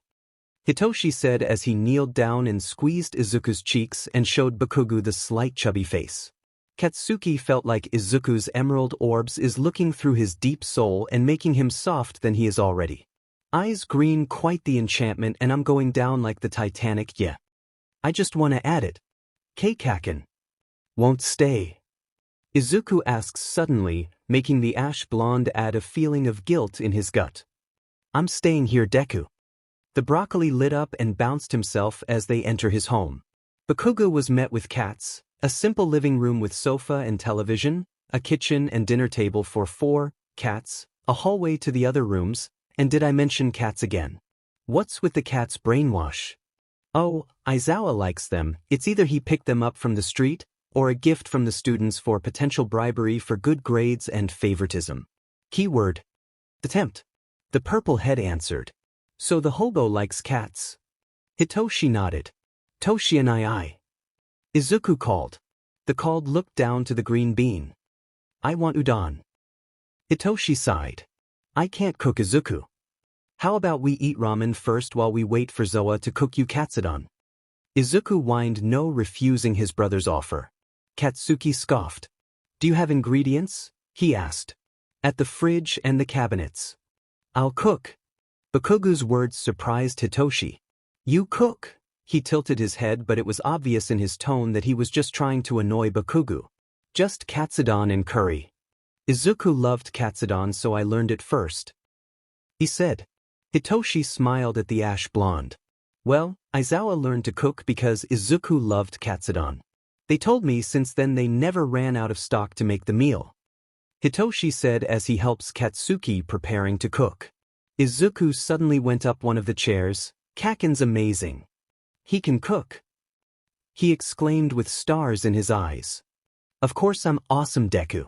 You better eat this or else you won't catch up to me. I want to grow big like Kaken. Then he made a thinking face, then gasped. I want to be like Toshi-ni-chan too. Hitoshi formed a smile at the cuteness overload. Ni-chan. Katsuki let out as Toshi glared at him. Huh? He calls you a wife or a mom? Hitoshi stated as he puffed his chest proudly like he won something. Ha! Izuku POV, all I hear is yelling. Kaken and Toshi and I are fighting. Is it because of me? I start to feel a headache growing in my head. Then breathing from my nose felt like clogged. I started to cry. Aside from feeling at fault, My headache grew as the loud noises they make reach me. I felt cold all of a sudden. Toshi and I called to him. Both Kaken and Nichan looked at me then started to get worried. Oi Deku. Are you okay? Izuku, what happened? They lowered themselves to be on the same height as me. I sniffed then sneezed. Purse. I say as I put my hand on my forehead. I feel Toshi and I feel my forehead. Geez, you're burning up, Izuku. I think you're sick. He said then started picking me up. Bakugo, can you cook curry instead? There's ingredients there, I'm sure. I'll take Izuku to his room. I heard no response, but I felt Toshi and I move. I grabbed on his shirt as my throat itches. Before I even felt my bed, I fell asleep in Nii's arms. Less than North slanted equal to a dot inside greater than North slanted equal to a dot inside less than North slanted equal to a dot inside greater than North slanted equal to a dot inside less than North slanted equal to a dot inside greater than North slanted equal to a dot inside less than North slanted equal to a dot inside Shoto Aizawa POV. I'm halfway done with the papers I'm working on. Honestly, I'd rather sleep, but I had to do this if I want to get my pay.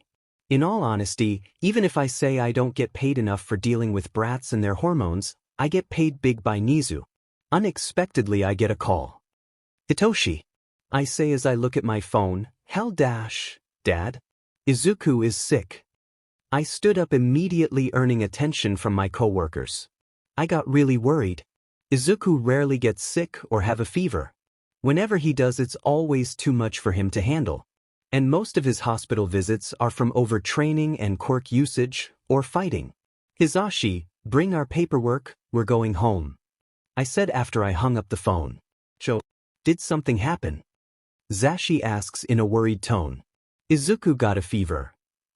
I say, earning the worries of him and all other staff. They may have remembered the 3 times Izuku was sick here at UA. When he was 11 or so, all could swear that Izuku was like a 5-year-old looking for affection and care. He kept having teary eyes and sometimes activated his quirks subconsciously, which did a number of accidents with mutant quirks. I might have to call Hitoshi again about putting quirk-canceling cuffs on Izuku just to be sure. I don't really know if his quirk stayed or not. Izuku being sick lasted for 3 days. Recovery Girl was more than happy to take care of him while in UA. I sighed, planning how to survive the remaining 3 days. He'll probably be stolen from me by my students and Amuri. That reminds me, next week, some alumni wants to visit. I want them to watch my class this year. So far, this class has been fun aside from Izuku being around. Less than or slanted equal to dot inside greater than or slanted equal to dot inside than or slanted equal to dot inside greater than or slanted equal to dot inside than or slanted equal to dot inside greater than or slanted equal to dot inside than or slanted equal to dot inside. Third POV. Tamura. A voice from the television came. It gave creeps to most other league members, but Shigaraki is used to this and not scared. Everyone else went out as they knew privacy was needed as Tamura gestures for them to leave. I know we have our plans settled already, but we have someone troublesome and is needed to kill. All for one said. Tamura grew curious and listened intently. It isn't one for all, but it can help one for all a lot. At first I thought it was weak. After watching a bit more, this kid's quirk can not only ruin mine, but also your future. Izuku Aizawa. Kill his personality and make him join the LOV, or kill the kid physically and obliterate his existence permanently. With those words, Tamura replied. Yes, sensei. Third POV. Friday was a rest day for Aizawa. He let his class babysit Izuku. It wasn't as chaotic as he thought it would be. The only real problem was Bakugo and Hitoshi. Really. They wouldn't stop annoying each other. Bakugo yelling at Hitoshi and Hitoshi riling up the ash blonde. A competition of no use. They were fighting who Izuku likes best. The only thing Aizawa can think of while in his sleeping bag was, of course I'm his favorite. As the competition settled like that to Aizawa, the day ended and they all ended up spoiling Izuku by the weekends. Namuri, Zashi, Hitoshi, Cementos, Ectoplasm, even All Might, even more so Aizawa. Finally, Izuku was back to normal. Yes, he is embarrassed of himself once he realized all of the cutesy things he's done, which we wish more of. And more importantly, Kaken. They became close again. Even though Todoroki and Inaso weren't compatible with the explosive blonde, same goes vice versa, they had no choice for Izuku's sake. This week was a time given for them to study for the exams. Rumors had said that after the exams, the students are to get a prize for the summer break. Of course everyone was excited. A Monday today and All Might has called Izuku and Katsuki to a lounge. Uncle Might, you called? Izuku said as he enters the door with Bakugo stomping behind. Yes. Young Aizawa, you know about my power, right? Izuku nodded yes. Well, I want young Bakugo to be my successor. This confused Bakugo. And why am I needed here? Izuku questioned. Well, it seems you can help Bakugo calm down. It would be good if you could help him work on his anger issues. Even though I know Bakugo could do it on his own. All Might replied. So what is this successor thing about first? Bakugo asked. After All Might explained the basics of One for All, Bakugo now understanding what All Might meant is in a tough spot. Of course he would want to be the successor and accept, but the name of All Might, his achievements, his enemies, and the pillar he made. Can he carry them all? Will he live up to them all?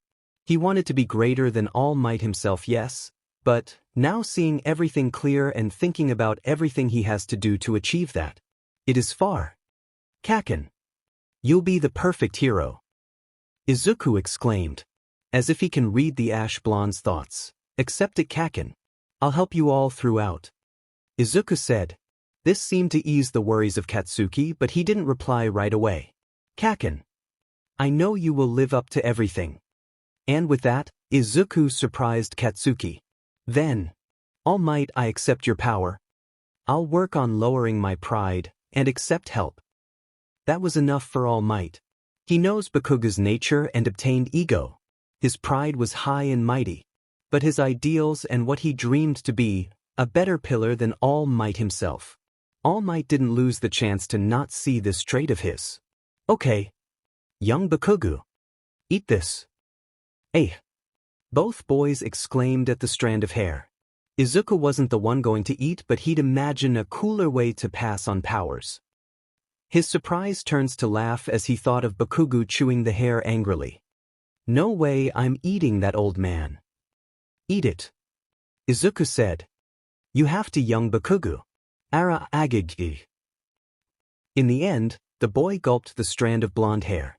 Now Izuku teases him non-stop about the matter. Eat this. Eat this. Ha-ida. He chanted while laughing. Katsuki swore he preferred the younger one present instead of this, as Shinso called it, the annoying bstrd. What happened about supporting me earlier?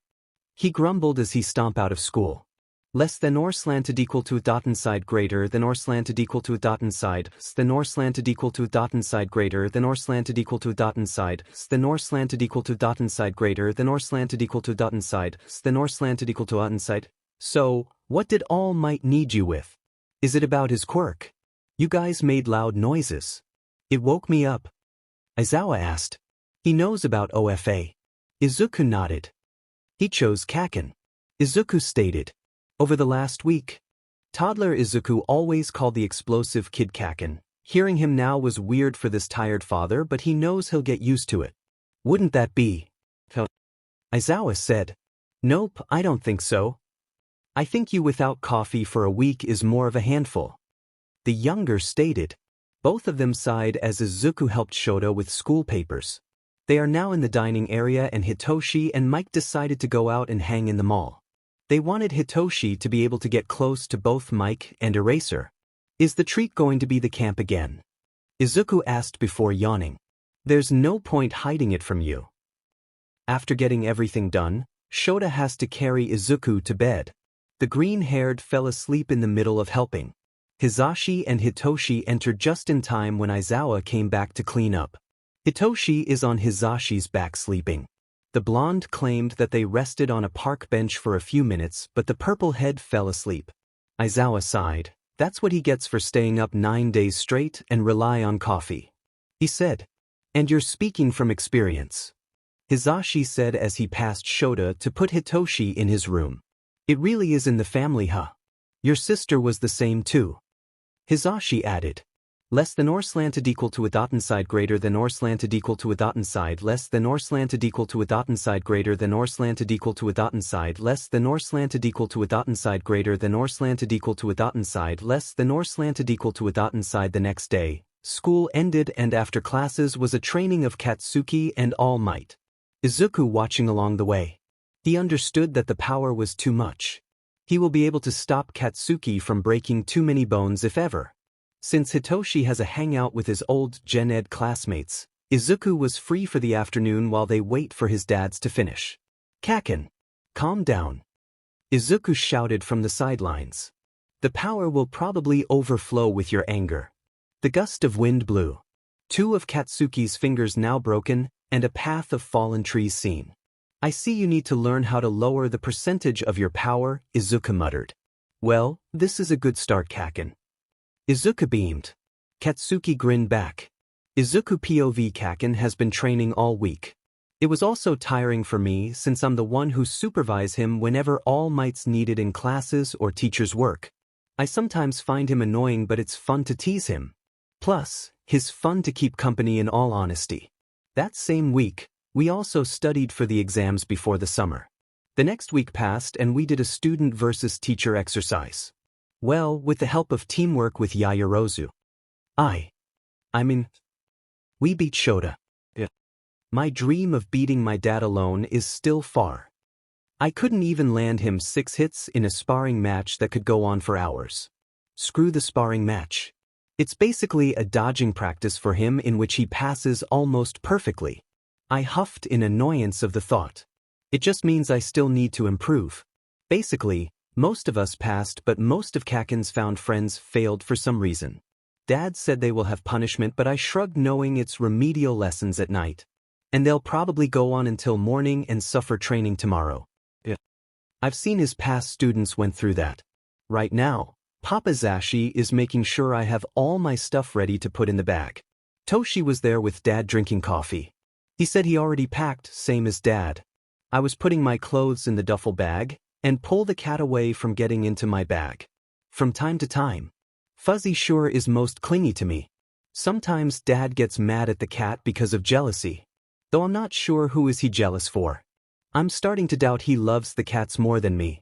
Anyways, when I was finally done, I went to the couch to take a 3-minute nap, which Papa is sure wasn't. Before I could even feel my slumber, he pulled me off the couch and brought me into the car. "Guess he drives today." "Thank you, Papa," I said with a yawn. Honestly, I enjoyed whenever Papa treats me like a child. He carried me like I was still 5 all the way to the back seat, which probably looked funny by now. Dad and Toshi followed. I felt my head being brought up to Toshi's lap. Hitoshi feels like a big brother. I'm currently questioning whether what he said is true about his age and birthday. He's taller than me, plus he's more mature. About my guess being tall in the future a few years back didn't really cut it to the present. I'm one of the smaller guys in class. We soon arrived the school and few of my classmates are already walking in. Yaoyorozu always arrive first and she's there walking.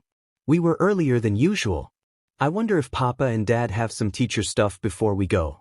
Less than nor slanted equal to a dot inside greater than or slanted equal to a dot inside less than nor slanted equal to a dot inside greater than or slanted equal to a dot inside less than or slanted equal to a dot inside greater than or slanted equal to a dot inside less than or slanted equal to a dot inside. Third POV Izuku don't usually go uncomfortable as he always make ways to be comfortable, but how would he cut the tension between Shochan and Kaken?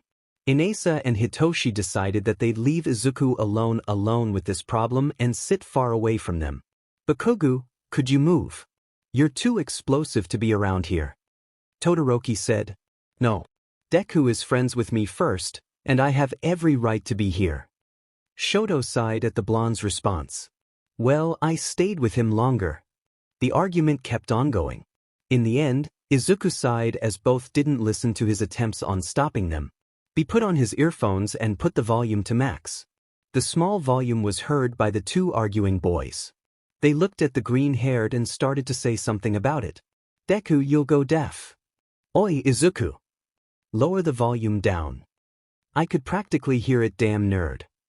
Izuku sighed again. He paused his music, stopping the muffled noises from the earphones. You do realize that I was stopping you earlier, right? He glared at his two friends, looking at one side to the other. I wondered why Dad hasn't scolded you yet, he muttered. Shoto, I don't mind Kaken being here. And Katsuki, I would Sho-chan to stay here with me too. I just want some sleep. If you can't do that, sit on the floor. I will happily use this seats as a bed. Izuku said. Shoto nodded in response and said a short but sincere sorry. Bakugo glared at the dual-quirked boy while relaxing his face at the young Aizawa. Izuku let out a relief sigh and slept on his head, leaned back. Geez, I don't get why they hate each other so much, poor Izuku thought, unknown to him the cause of the fight. Hitoshi laughed at the scene. He may or may not have started a competition about who is Izuku's best friend. He knew both boys are sensitive and determined by the topic. The bus came to a stop. All of them thought that they're here for another bathroom break, but how wrong they were. Even Izuku wasn't expecting this. When he realized something was up after the wild pussycats introduced themselves, he immediately told everyone to go back to the bus. To their unfortunate souls, they didn't return to bus and got slid down to the cliff instead by Pixie Bob's Quirk, entering the beast forest full of dirt beasts. Yes, Koji tried to talk to the beasts, but it is made of dirt and are not really animals. Well, passing through the forest was like hiking. You can say, the OP Izuku used his quirk to destroy all the beasts from Pixie Bob's Quirk. Don't make author explain, just go with it. Oh, they only took an hour or almost less probably. Aizawa-sensei and the rest of the pussycats arrived at the location only to be met with the whole class after 2 minutes of waiting. Aizawa groaned, forgetting his son. We forgot Izuku. He muttered, annoyed. Oh, your son. Aizawa nodded, then sighed. Since there wasn't any training done but a hike, you'll do extra training after lunch. Blame this on Izuku for not predicting the outcome of his actions. Everyone looked at their green-haired classmate with a silent glare. The tension obviously filled the air. It's your fault you forgot about me. Izuku whined. That test was supposed to practice your teamwork, quirk usage, and thinking. I'm proud of you, Aizu, but you could have reminded me you already took this test for the 6th time. Aizawa grabbed the bridge of his nose, showing his stress. The 6th time. Most classmates exclaimed. Shoto and Hitoshi weren't surprised. They both knew Izuku basically grew up at UA rather than Aizawa and Hizashi's actual apartment. Anyways, go eat lunch there. You just need to put up the fire and cook those raw meats. Vegetables, spices, and sauce are available there. Aizawa made sure of this so Izuku could make his katsudon. Less than or slanted equal to dot inside greater than or slanted equal to dot inside less than or slanted equal to dot inside greater than or slanted equal to dot inside than or slanted equal to dot inside greater than or slanted equal to dot inside than or slanted equal to dot inside. We attack tomorrow. Shigaraki said, annoyed. Toga has been repeating the same questions since yesterday. She was too excited for the act. She expects to see cute boys. Typical for a high school girl though. Remember, go after the Bakugo kid. If we take him, I'm sure that green-haired brat would come to us naturally. He said as he scratched his neck. You really need lotion, Dabi stated in a bored tone. He commented as if it was okay. Which is not, but Kurojirai is there to stop any murder attempts of Tamura. Dabi dropped his empty glass on the counter, then went to walk away. I would be excited to see another brat, he said. The room quieted down as the tension of Shigaraki and Dabi was still lingering. Kurojirai sighed and continued doing his thing.